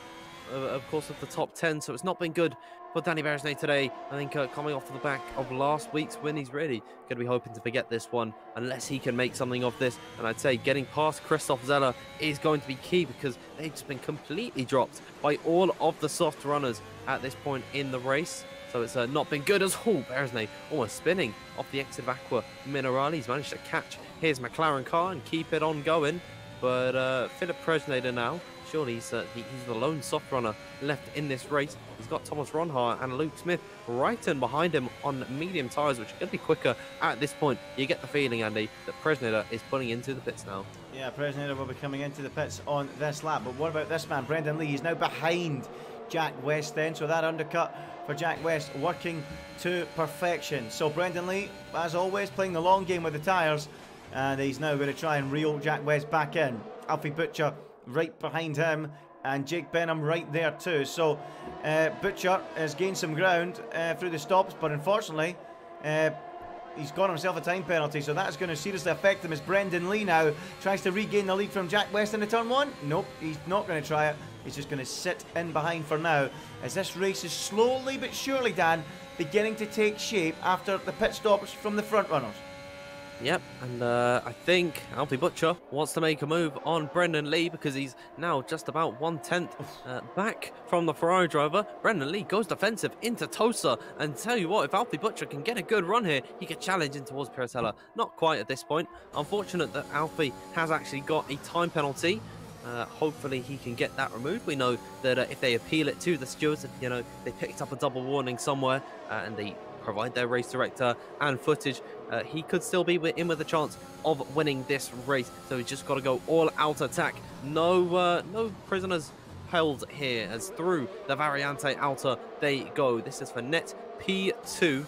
What can the young driver do in his Mercedes? Filling in for Jarno Opmeer today in towards Ravazza 1 and 2. Brendan Lee is going to be lucky enough to have the slipstream from Jack West, which would make his defense quite that a little bit easier, as up towards turn number 1 they go now. Brendan Lee looks like he's closing to the rear of Jack West, and Alfie Butcher as well is getting closer. We're all going to concertina up as Brendan Lee goes for the move in towards turn number 1. Butcher backs out as they all fly through Tamburello. Brendan Lee holding on to the lead from Jack West, but he's got a good run here as in towards Villeneuve they go. I don't believe the Welshman's going to go for the overtake into this part of the circuit, but it was a great move for Brendan Lee. Opportunistic as well. Alfie Butcher almost had a look up the inside there. Yeah, wow, very, very exciting stuff then. Brendan Lee then regains the net lead of the Grand Prix. Jack West, Alfie Butcher, Jake Benham, all there in a line. And it's getting very, very interesting between this group. Obviously, the likes of Ron Arm, Luke Smith still going long. I've got to ask you this question, Dan. Is this the opportunity Luke Smith's been waiting for a first top-tier victory? Thomas Ronhar with that time penalty. Is Luke Smith going to be the man to cut through the field and hunt these guys down? Perhaps he will. Well, I'd really like to see that from Luke Smith. If you remember, back to Monaco, he won on circuit, but then unfortunately a pit lane infringement took that win away, gave it to Timon Shooter. But Luke Smith certainly had the pace on the day to be at the very sharp end, and hopefully he can repeat that again here in Imola, starting outside the top 10 on the alternate strategy. He's going to be pitting in probably around about lap 23, I'd imagine, maybe lap 22, a little bit earlier than what I'm expecting. But again, I'm just shooting in the dark here, and hopefully he can have a good race. Look at this, Alfie Butcher clambering all over the back of Jack West. He's looking left, he's looking right, he's absolutely flying. He's been pushing just about everyone around the racetrack. He just looks like he's got some serious pace in that Mercedes as he tries to get a good run coming out of Tosa and get in behind Jack West, but still, at the minute, there's no way through for him. But Butcher just, I mean, every time we go on board with him, he's just flinging the car at the racetrack and it's responding. He's pushing so hard and he just looks so confident out there. Yeah, I mean, it could be a case of Alfie Otmir or Jarno Butcher. You never know. I mean, he's been really impressive today, and he's going full commitment in this race, and he's closing to the rear of Jack West in towards Variante Alta. Not quite close enough to go for a move this time, but possibly in towards turn number 1 and turn 2 as we got a move for the lead. It's Luke Smith going up the inside, and he overtakes Thomas Ronhar, and he takes P1 in towards Tamburello. Yeah, good move there from Luke Smith. A move he'll be really happy to make with Ronhar having the penalty. He'll want to be the first driver on the scene of these front runners when he changes to softs. As we go back on board with Butcher once more, Jack West is gaining on Brendan Lee. He's going down the inside, is he? No, he takes better of it now. This could be Butcher's chance. He's got a better run through turns 1, 2 and 3, and he's right behind Jack West. Is he going to maybe go for the move? Nope, he's going to stay in behind as they approach Villeneuve. It's just not a long enough run for him to go for it. Will he now send it up the inside? And oh, he thought about it into Tosa. But again, Butcher thinks better of it as he gets so close again to Jack West. He's just all over the back of that car every time through that first sector. Yeah, it's got to be only a matter of time, surely, before he blinks, pulls the trigger and goes for the move. Because he's just on another level at the moment. You know, he's been really strong in this race. He's slowly climbed his way up the order after a poor showing in Q3.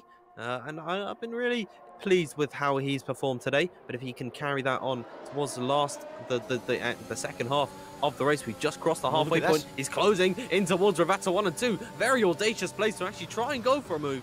And he was getting close, didn't decide to go up the inside of Jack West, but he can capitalise and get a good run here as here he goes off the exit of Ravata 2. Has he got the slipstream and the DRS? He's closing to Jack West, and surely this is the time he goes for the move. He turns off the battery, and he's still closing. Jack West defending to the inside. Oh, they come to blows. They make contact as in towards turn number 1 they go.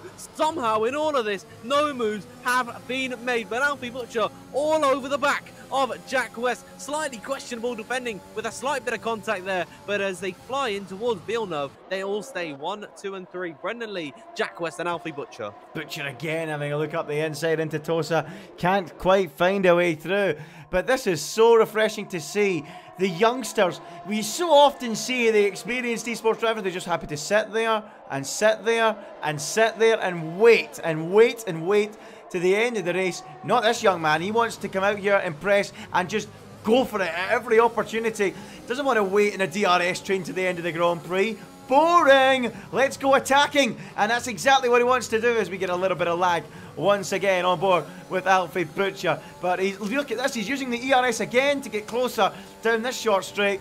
And, you know, I'll just love to see it, Dan. It's refreshing that we get to see drivers going for the moves at this stage of the Grand Prix. And again, Butcher getting a good run coming out of the final corner. And again, he's using his ERS. And again, he's close to Jack West. And Jack West is not actually that close to Brendan Lee this time, but he's gaining and gaining and gaining. And they're all going to concertina up again towards turn 1. He goes to the outside. It's through the middle goes Butcher. And Jack West is now out of position. Oh, contact there. And these two need to be careful because now Jake Benham is going to sense an opportunity. He's nearly alongside his teammate, but not quite able to manage it. But this is going to get a little bit tasty. And if they keep bumping each other like this, I can see tears coming down the road. And luckily, Alfie Butcher's been able to escape that without any damage. That is good to see. I mean, that was a pretty heavy hit, and with full damage, normally that probably could actually take off a bit of your front wing, but Alfie Butcher's managed to escape it. Himself and Jack West, both of them actually ex-Xbox players. Try saying that 5 times fast, but being a part of the Xbox platform, now onto the PC, they're coming to blows with one another. We'll see if history repeats itself like a ripple, as they're once again closing up towards each other in towards Ravazza. We're going to see certainly a concertina effect. Meanwhile, at the front of the order, Luke Smith once again gets back past Thomas Ronhar for P1 on the road, as we're seeing some pit stops from Joost Noordijk and Louis Welch. What can Alfie Butcher do? I don't believe, Andy, he's going to be close enough in towards the first corner. Yeah, let's see how it goes. We see him now going down towards turn 1. Maybe things are going to settle down now for a couple of laps. I'm interested to see how these two, Jack West and Alfie Butcher, are doing with their battery. Butcher down at 48% with this battle. Jack West at 27%. I tell you what, I think Brendan Lee's going to be enjoying these two scrapping. 38% for Lee, though. He's not exactly got high battery either. So because the guys behind him are using their battery and getting close to Lee down the straight, he's having to use some as well. So I wonder, Jake Benham, is he saving it up? You better believe it. 90%. He's just sitting there, letting them all drain their batteries and waiting to pounce later on. He might be young, Jake Benham, but he's got a wise head on him and he's very experienced at this level. I feel he's sort of taken a mentee sort of stance with Jan Ortman. I mean, those two have been producing the co-op career stuff over on Twitch and on, I believe, their respective YouTube channels. As old dear goes from bad to worse for Thomas Ronhar. He's got a 5-second penalty as he enters the pit lane. Actually, both of the leaders have entered the box now, so we'll see where they emerge in comparison to the net leaders, as Brendan Lee's just coming on towards lap number 20 now. Of course, they're going to be comfortably ahead of those who've come into the pit lane, but of course, on the fresher, soft compound of tyre, it's not going to be long before they are in their crosshairs and close to the rear of them. Yep, you're absolutely right. So this is the man we want to keep an eye on then, folks. This guy here, Luke Smith, no time penalties. Thomas Ronhar does have one. He is the lead soft runner. However, that could be removed. We don't know if it's he's double warnings, as Dan said. But these two are going to be coming very quickly at the medium runners. The question is, how quickly can they pass or overtake those drivers and challenge for the victory? Brendan Lee at the minute, still their race leader, or well, our net race leader. We're waiting for Zella and Beresney to pit. So let's see then how quickly these guys can catch up and get involved in that fight. What do we think, folks in chat? 12 laps to go. Will the winner come from one of these two, or will it come from someone in that medium pack, Dan? How do you see it?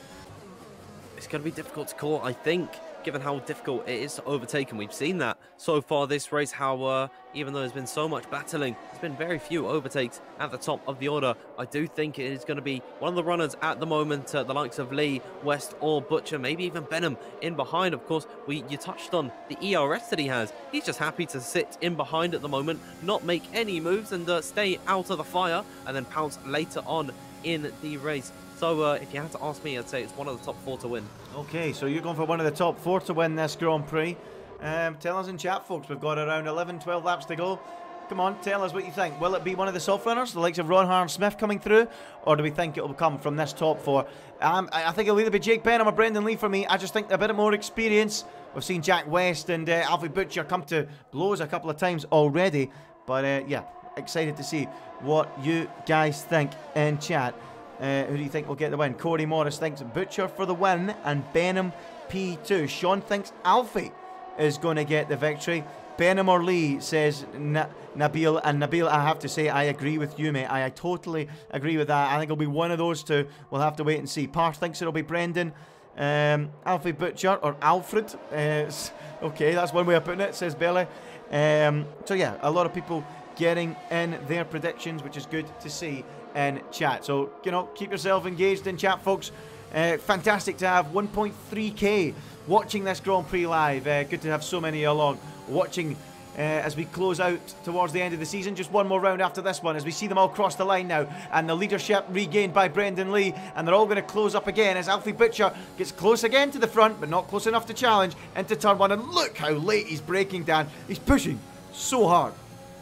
And he's getting to the rear of Jack West, but there's the ever-looming presence of Jake Benham in behind. I've been riding on board with Benham. He is purposefully not pushing. You know, he's taking much shallower lines into the corners, and he's not pushing whatsoever. And I think if he wanted to fight for the win at this point on lap 22, he certainly would.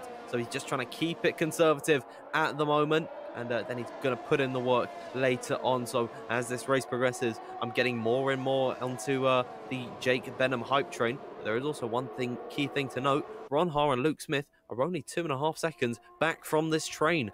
They've been able to clear Presneder already, and they were about 3 seconds back from Presneder when they came out of the pit lane. So surely in the next 1 or 2 laps, they're going to be right up to the rear of this train for the lead of the race. It's going to be even more close once all these drivers start fighting. Well, I've now changed the gap to the leader rather than interval, folks, and as you can see, Thomas Ronhaar and Luke Smith are around 5 seconds off the lead of this Grand Prix, and I think it's fair to say that these could become real threats for the victories. Jack West goes down the outside. Look at this at the turn one. Oh, so close. And is this now the moment for Alfie Butcher? Again, he thought about it, had to back out, and now Jake Benham's right there again. But no way through, as this is getting pretty feisty, pretty desperate between the front four, because I'm sure they now know that Luke Smith and Ronhaar are coming.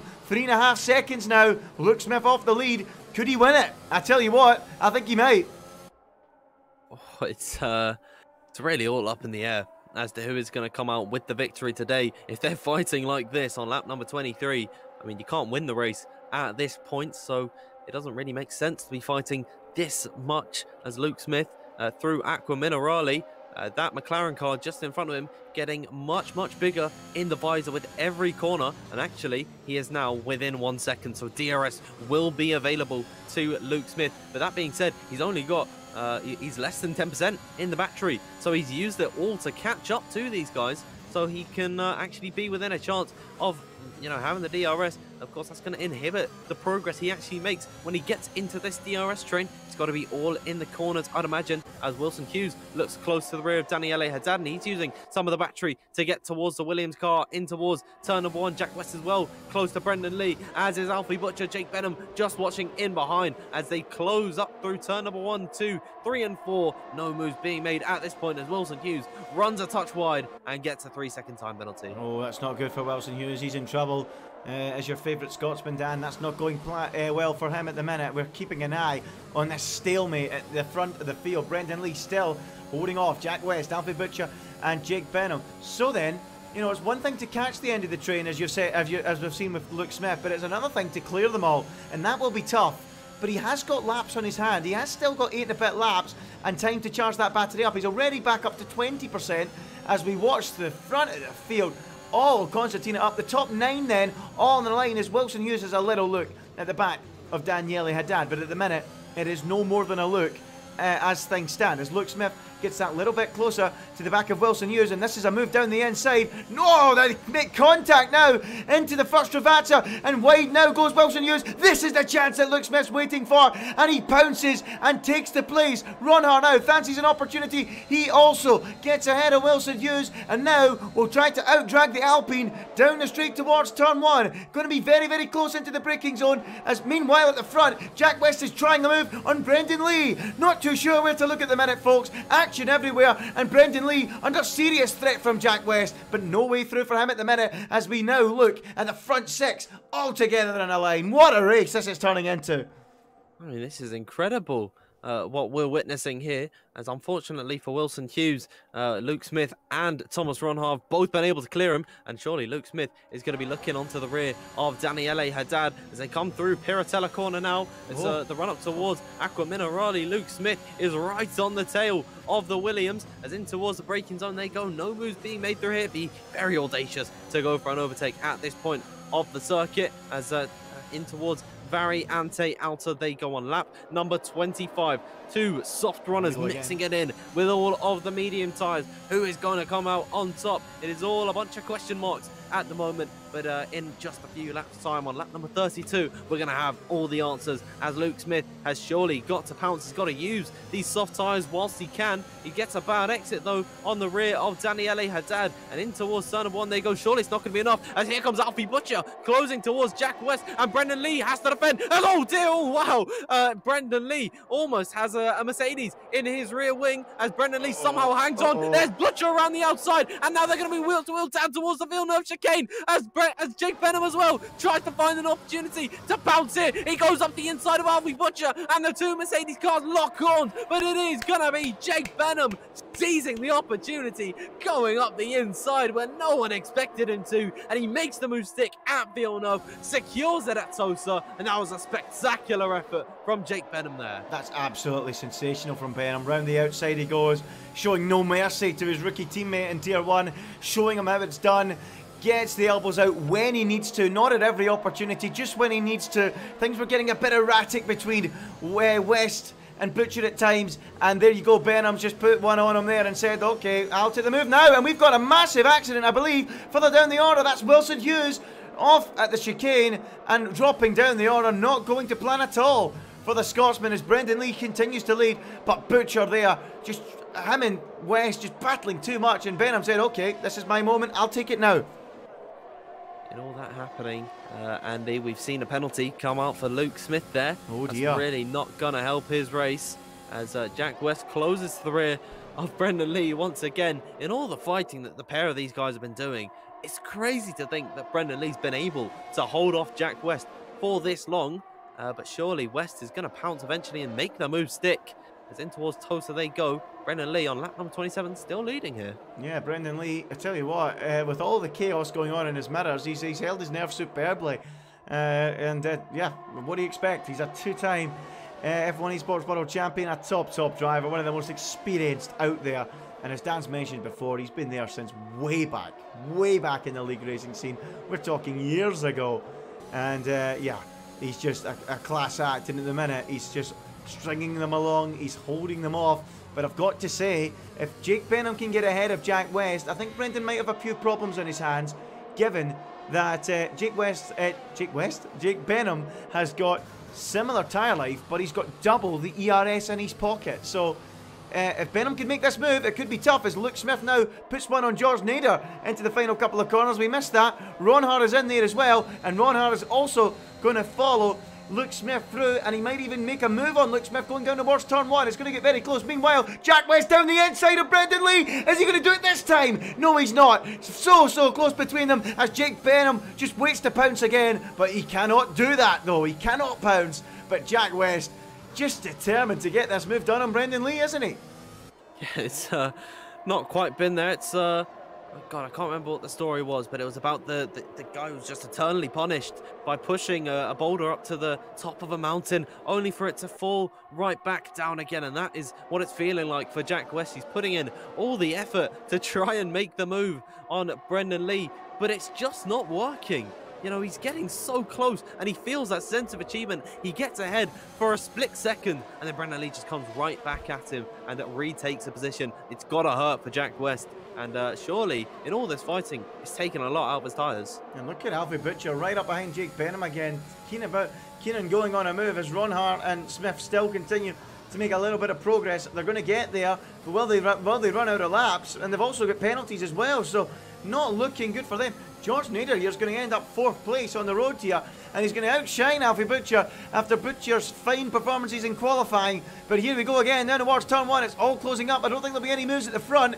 Will Butcher be close enough for one? No, he will not, and they stay where they are. Ron Hart, and we've got a yellow flag. That is because we've got Wilson Hughes retiring, but in the pit lane, so no need to worry about that particular instance there. But at the minute, it's all very tight at the front. 3 laps to go. Where's your money, Dan? At the minute, I'm on the wise old head of Brendan Lee. Well, I'm going to go with Jake Benham to win it here. Okay, a split decision then. So, what do the chat think? Go on then, tell us. 1,500 of you watching. Great to have so many tuning in. The penultimate race of the season, the championship already wrapped up by Jarno Opmeer, and great to have so many loyal PSGL fans enjoying a bit of just pure racing out there on track tonight at Imola. Brendan will win. Jake Jake West. Oh, funny, you're copying me from earlier. Jack will win that. Jake Benham, Jake Benham, Jake Benham. Everyone going for Benham. A few going for Brendan, but many of them backing your man at the minute. Brendan Lee, Jake Benham to get the victory, Dan. Yeah, absolutely. And I think those are some very smart people that we've got at the moment in the chat. And I think Jake Benham actually wants to go for a move on Jack West because he's using some of the battery to close to the rear of the Aston Martin. And again, Jack West closing to Brendan Lee. Is he going to go for the move? Oh! Almost up the middle of them, and I think 3 into Tamburello corner was not going to work at all. So it was very nice that Jake Benham backed up. We had a monumental crash, but again on lap number 30 of 32, the dying laps here in Imola. It's been a great ride so far today. Surely the top 3 are the favourites to win.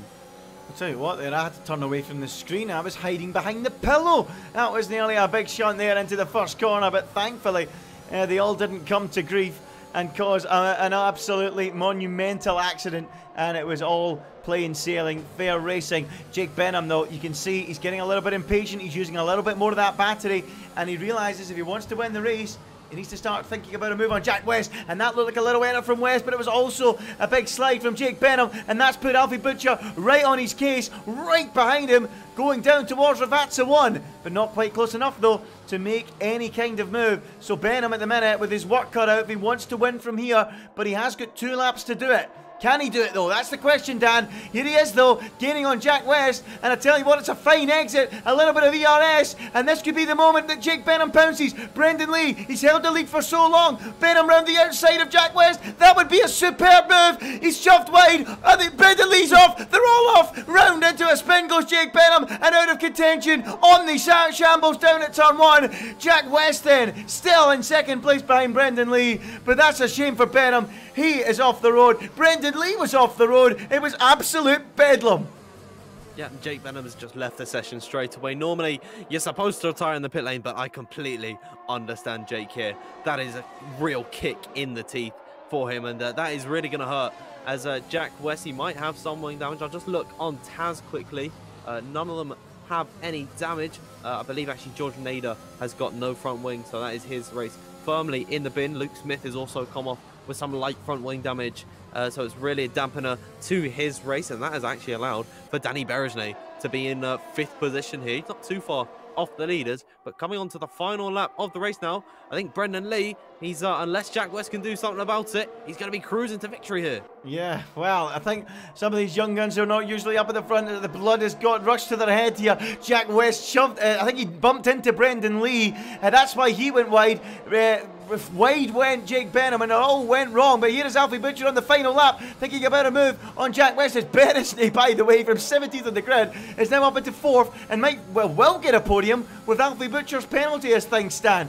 Well, it's all gone crazy here in Imola tonight. Brendan Lee, though, still holding the lead, and at the minute, on home soil, in the Italian Grand Prix, looks like he's going to do it, but Jack West is keen to do everything. He's flinging everything at Brendan Lee, trying into Tosa to make the move on this final lap. Is there anywhere else on the circuit? Jack West can go for this move. He wants this win so badly. Here in PC, in Tier 1 tonight, racing Brendan Lee hard, but at the minute, there's no way to do it. He's just draining the battery, looking for every single opportunity, but at the minute it's getting a little bit erratic, and the gap's up to 4/10, and I think that Tifosi can start heading towards the podium, because this man Brendan Lee on home soil at Imola for Ferrari looks like he's going to be the victor. Alfie Butcher trying everything into the final corners, but he's not going to get close enough. No one is going to get close enough to Brendan Lee. It's all been kicking off behind him. He's kept his cool, and in home soil for Tifosi, Brendan Lee wins at Imola. Superb performance. His 2nd victory of the season to follow up the win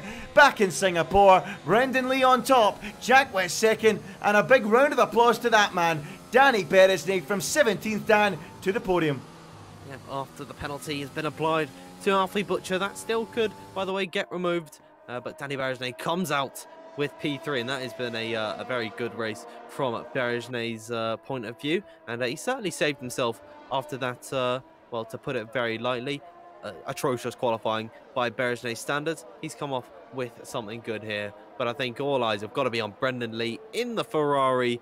in Italy. It is it really is quite perfect. And I mean, the Tifosi are some of the best fans in the world. Not even just in Formula One, in all sports altogether. And they've got to be delighted to see Brendan Lee coming out on top today. Yeah, well done to Brendan Lee. While it was all kicking off behind him, he kept his cool, held on to that victory, managed it superbly, and even despite a little thump in the rear into turn one when we lost Jake Benham, when Jack West clipped him, he still carried on to pick up the victory. And I tell you what, I don't often agree with the game, but I do today. Danny Beresney, driver of the day. Dan, do you agree? I think that's a pretty fair judgment there. I think he's done a fantastic job to come up through the grid. We didn't really get to see him much. We were focusing so much on the action at the front of the order, but he's just had a nice, calm and collected race. And when everyone else stumbled, he kept it clean, and that is what you need to do. Yeah, well, Brendan Lee does what Ferrari couldn't do a couple of weeks ago at Imola, win on home soil, and it's a great victory for the British driver in the Italian team at the Emilia-Romagna Grand Prix here in Imola, and he will send the Tifosi home happy on a Sunday night here in Imola. What a victory for him. Brendan Lee wins from Jack West in second, who was in the thick of it throughout. Danny Beresney, look at that, 17th on the grid to come home third. Well done to Danny Beresney. Alfie Butcher comes home in fourth on debut. Superb performance in qualifying. Boy, he and Jack West had some fight during the Grand Prix. Fourth position, impressive debut, good turn of speed. Philip Presner was fifth, Christoph Zella was sixth, ahead of Joost Noordijk and Carter Lundy, who came from 19th to points as well, fair play there. Thomas Ronhaar ninth, and Luke Smith completes the top 10. Welsh, Nader, Shabakonye, Haddad, Benham, Donoso, Hughes, De Capua, Dakarunen, and Ruben Pedreño, who we lost all the way back, Dan, on the first lap of the Grand Prix. Incredible stuff. Mad race. And at the front, the elbows were getting out, weren't they? It was pretty exciting. Yeah, that was a very intense race, shall we put it. It was a very hard fought, and I think what we were talking about earlier about how difficult it is to overtake here, that really did show, because drivers, they definitely struggled to get past around this track, and that's what eventually led to the accident at turn number 1. I was on board with Jake Benham there. It was a very audacious move to try and go around the outside at Tamburello, and Brendan Lee went straight on there and he held position. There's just a whole bunch of question marks, and I'd imagine the stewards are going to be busy today. Yeah, I think it's a really difficult one for the stewards to look at. We've only seen it once, but I mean, I think West broke late, very late, hit Lee. I think with Benham going round the outside, it just left him nowhere to go. Lee's across the gravel, Benham's across the curb, West taking his normal line round turn 2, and then rear to front, round goes Benham. The stewards, you're right, have a lot to sort out, and I am glad I am not a steward today after that one, Dan. I can assure you that one. But yeah, a really exciting race nonetheless at Imola. A lot of driver changes. We're towards the end of the season. The championship wrapped up for Jarno Opmeer and Mercedes, but we still had great excitement with the young guns, George Nader and Alfie Butcher coming through, filling in for top drivers and putting on a good performance, a solid showing. What about their performances today, Dan? Stars of the future, but I've got with great pace, but I've got to say, you could see the lack of experience there. You could see it, couldn't you? Yeah, I mean, a lot of errors did come out from a lot of these young drivers today, but they still do have the pace. And being in PSGL, maybe if we get a bunch of the more esports drivers back on the grid for season 31, if they take up F2 next season, a bit of that pressure could be relieved of performing on the top stage. They'll be in F2 with, again, a bunch of other young drivers and up and coming talent. So hopefully they just over time it's something to fix. And if they could do that on a consistent basis, have performances like that and have that pace over the course of the season, they're going to have a very bright future ahead of them. Yeah, I'm looking forward to seeing more of those guys competing in PSGL, and that's of course why we love league racing, folks. There's always an opportunity for new young blood to come through and show what they're capable of, and some of those drivers tonight did that and gave us some great entertainment along the way, and that's why you guys love tuning in. So if you enjoy what you've seen tonight, be sure to leave a like on the video here at PSGL and subscribe for more. And we do have more coming up next week, the final race of the season from Bahrain on the 18th of May, same day, Wednesday 18th of May, 7 PM UK time, same time we get started every single week. Be sure to leave a like, subscribe to PSGL, and check out the action. We're going to go to the interviews in a moment's time, folks, but before we do, let's have a quick word with one of our sponsors.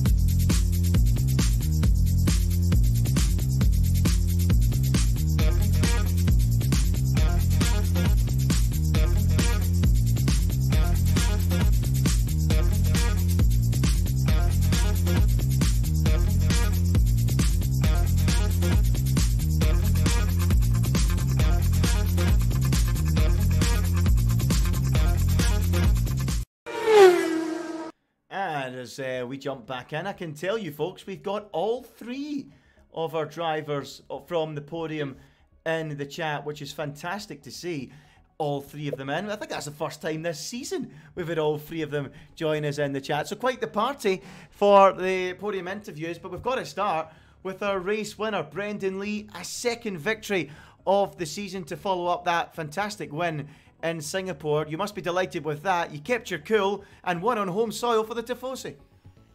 Yeah, no, of course I'm very happy, but I'm gutted for Jake because he deserves so much better in that race. And I was watching him. He played the race, he played the tyres, he played the, I don't know his ERS level, but from what I heard, it was pretty high. Yep. Yeah, he deserved better than what happened, for sure. Yeah, and well, a lot happened in that race. It was all happening behind you in your mirrors, Brendan. I don't know how much you were looking in your mirrors because it was pretty frantic. We had a few young drivers really keen to make an impression out there. So, I mean, I don't know if you want to get involved or talk about it. So, I know you were obviously knocked off. I think you were touched into the gravel trap at that first corner into the Tamborello chicane. Is that the case? Did you get a knock, yeah? Yeah, I got hit from behind, and my feeling is like we just made our life a million times harder than it needed to be, because we have people like lifting and braking like 50 meters early, stacking up into the corner with like 10 laps to go. And I can understand if it's like the second to last, you know, where the overtakes matter. Yep. But it was crazy that people were fighting so hard for really nothing at that point. And I can say for myself, because I've learned my lessons from having crashes in F1 esports before, you know. So I can say both sides of the story, and we need to chill a bit more, honestly. I understand as well, second to last race of the season, but damn. Yeah, well, I'll tell you what, Brendan. There was a comment that myself and Dan mentioned quite a lot, or a phrase or a word we used a lot over the course of the broadcast. And you know, there's no doubt about it. There's a lot of raw speed out there, but we could tell the difference tonight. There was some serious experience in there, and it told. Yeah, and this is why I feel so bad for Venom, because he played it so, considering the cards he was dealt and the place that he came out in the box, everything, he played it so well, and he was putting himself in a great position for the final laps. And yeah, I think he's a great guy, great racer, so this is why I feel bad for him. And I look forward to as well fighting him more wheel to wheel in the future. Yeah, well, let's move on and discuss that then, Brendan. Great victory tonight, second of the season, so that must really please you. It was a great performance in Singapore a few weeks ago. I mean, one race to go, you must want to cap off this game in style and really kick on into F1 2022. That's got to be your mindset now, isn't it? Well, no, exactly. Like, I joined PSGL, and my main purpose of the, let's call it, off-season from F1 esports was to try and fix the wrongs that I've done in the previous years. Bad racecraft, maybe not the best in qualifying, maybe not the best mindset as well. So I really feel happy. Of course, I took a bit of a break from PSGL to go back to the UK halfway through the season. But generally, especially in the second half, my pace has been pretty good. I've been pretty okay compared to my PBs in qualifying. And I feel like I've made really big strides in my mental performance in the preparation, enjoying the racing more as well. And that's been a big part of hooking it up. If you watch my stream back, then you see me and Lucas just vibing and chilling the whole qualifying, and then I just focus in the final lap and do what I need to do. Whereas before, to give you an insight, I was always just killing myself mentally all the sessions. So I feel happy that I've made that progress. Yeah, I think you make a really good point, Brendan. I think you're spot on. I mean, you always perform better when you're enjoying things a lot more, don't you? And I mean, I think that's great news for you. Great to hear. And I think you know, that's going to help you progress and hopefully go on and try and push for a third esports title. Yeah, that's the dream, is to take a nice third title, and then yeah, good off season, good Christmas. Yeah, well, a long time before then. But anyway, looking forward to it, Brendan. Congratulations on the victory on home soil for the Ferrari team. So congrats on the victory, and yeah, well, we'll maybe see you again next week. Grazie tutti. Brilliant stuff from Brendan Lee. Obviously learning the Italian very well. Let's have a word now with Jack West. And Jack, we've got to say, what a fantastic performance from yourself today. Right up at the sharp end. It's superb in qualifying, and followed it up with a really strong race, and we could really tell out there you were desperate to get that victory. You were trying everywhere on the racetrack on that final lap, using the ERS, pushing like crazy. Yeah, I mean, I wasn't expecting to race, to be honest. I wasn't expecting much, and I knew the one lap pace definitely wasn't there for pole. But you know, I think, you know, to make a good drive, you've got to nail it in the actual session. And I think, you know, even though the lap wasn't great, you know, it was still good enough for P2. And I think, to be honest, I think being in P2, I think that kind of affected me, if anything, because, you know, I was kind of nervous. You know, I've never been at the top of this, you know, top flight before, and, you know, I was really nervous. I wasn't sure what to do. I was just, you know, trying to be different, going early and trying to push, and that didn't work. So I tried sitting behind Brendan, and then, I mean, on lap 31, well, the penultimate lap, I don't know what happened, but I mean, you know, I don't know if that was my fault, but, you know, like Brendan said, I feel really bad for Jake, because I think, if anything, Jake deserved to win that race. To be honest, he did really, really well.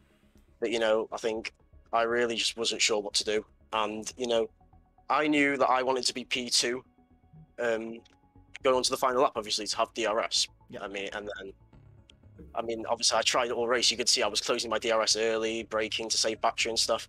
But I mean, that instant with Jake and Brendan, I mean, I don't know. It was just, I don't know.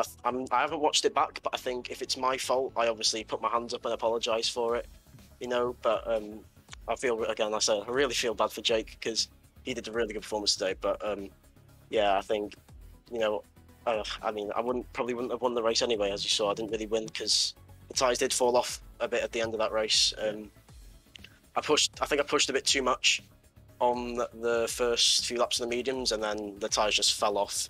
I had not a lot of ERS because I was defending from Jake and Alfie most of the race. So yeah, I just didn't have enough in me to win the race. But I mean, Brendan deserved it. So yeah. And also, Brezne did a really good job as well. I think he was down outside the top 10 as well to get to P3. 17th. That's crazy. Yeah, well done to me as Thank you well. very much. Thank you for your kind words.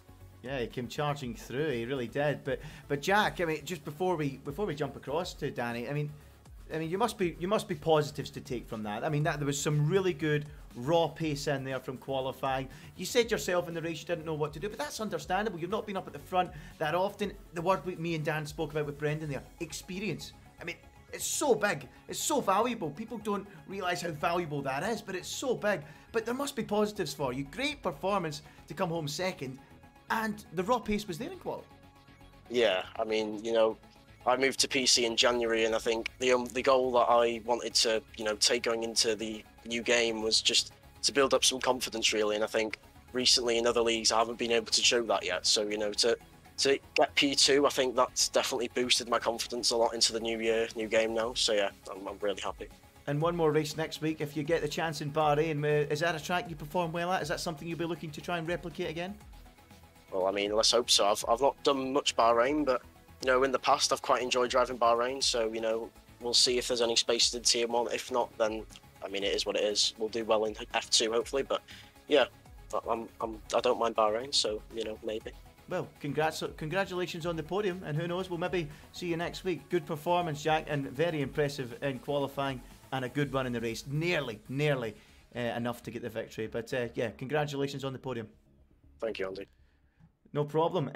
Well, Danny Beresney, let's have a word with you now, Danny. And, well, I mean, from the high last week of the victory, the first win in the top tier, you were wanting to get a few more under your belt before the season ended.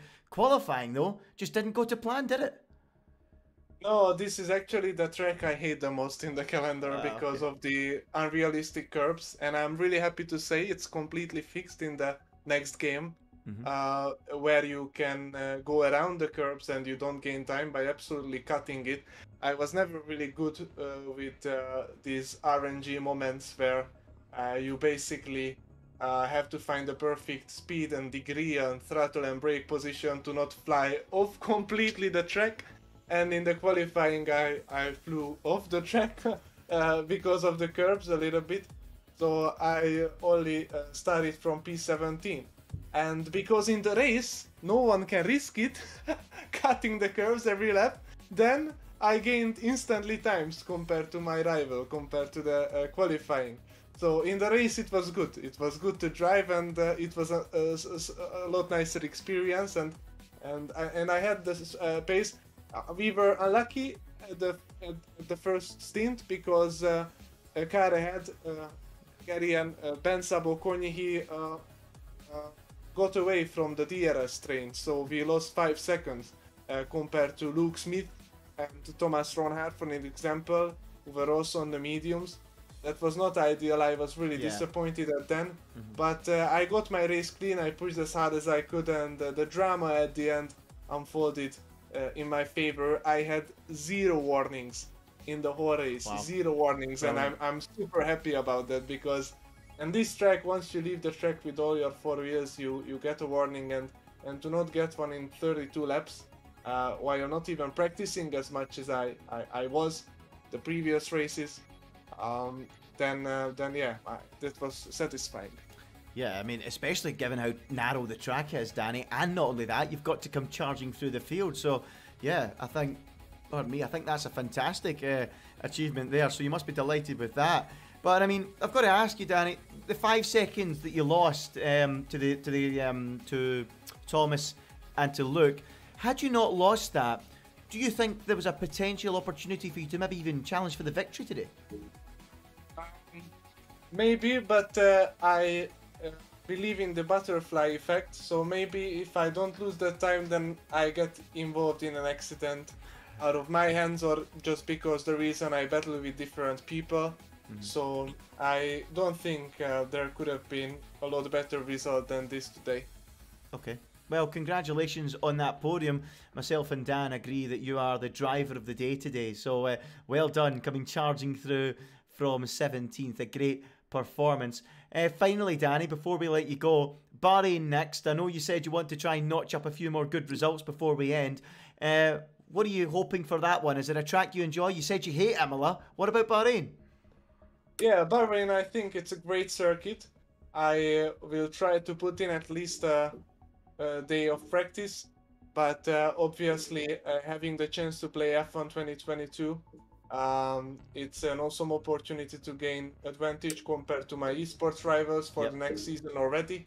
So I put in a lot of effort and time in that, and those are completely different games, especially in the last especially in the slow turns. They are very different because the mechanical grip of the new F1 2022 cars, and because the fact that they are heavier as well, it's a lot less. So I feel like in the fast corners it's easy to adapt and switch between the games, but for an example, even in Imola I felt like I'm losing time in the slow corners compared to my old myself. So I wonder how that will play out in Bahrain, but obviously I'm hoping that I don't forget to drive this game in just 1 week, and I will be able to adapt back when it matters. Yeah, absolutely. And Danny, while you're here, of course, it's great to have someone of your knowledge and speed talk about F1 2022 or F1 22. One more question. Is there any, in league racing, do you think there will be any big changes in regards to the way the action unfolds, or is it still going to be driven by ERS management and things like that? Is there any changes that way, or do you see the races still unfolding in a similar way? Yeah, so there will be performance updates, but currently the tire wear is a lot higher than it has ever been. So I think maybe multiply stop races and different strategies will play a bigger effect than currently these one-stopper races. The ERS, it doesn't charge up so much even when you don't use it. So it will be really strategical to manage, and also I think it will just generally look more realistic. As I said, there has been massive updates coming in terms of the curbs and how you can use them and attack them, and how much the cars can slide. It's a lot snappier now, so you cannot drift as much in the corners. It just gives me a more realistic feeling, and I really appreciate this coming. And also the tire overheating is not that big of an effect now, so I think we will see drivers attacking more every single lap. Maybe it will lead to more mistakes as well, or maybe it will just lead to better racing.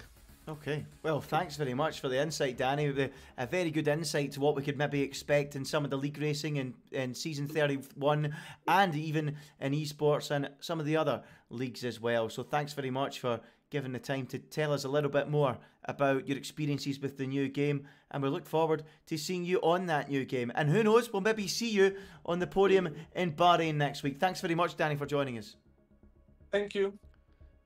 That thanks to Danny Beresney, then third on the podium. Great to have all three drivers, Dan, coming in for a chat, isn't it? That's exactly what we're looking for. We don't always get that, do we? No, I mean it was great to see today, and I'm very pleased with how this has gone today. Yeah, epic stuff, absolutely epic. And yeah, we head to Bahrain next, Dan, for the finale. Are you getting ready for the end of season party?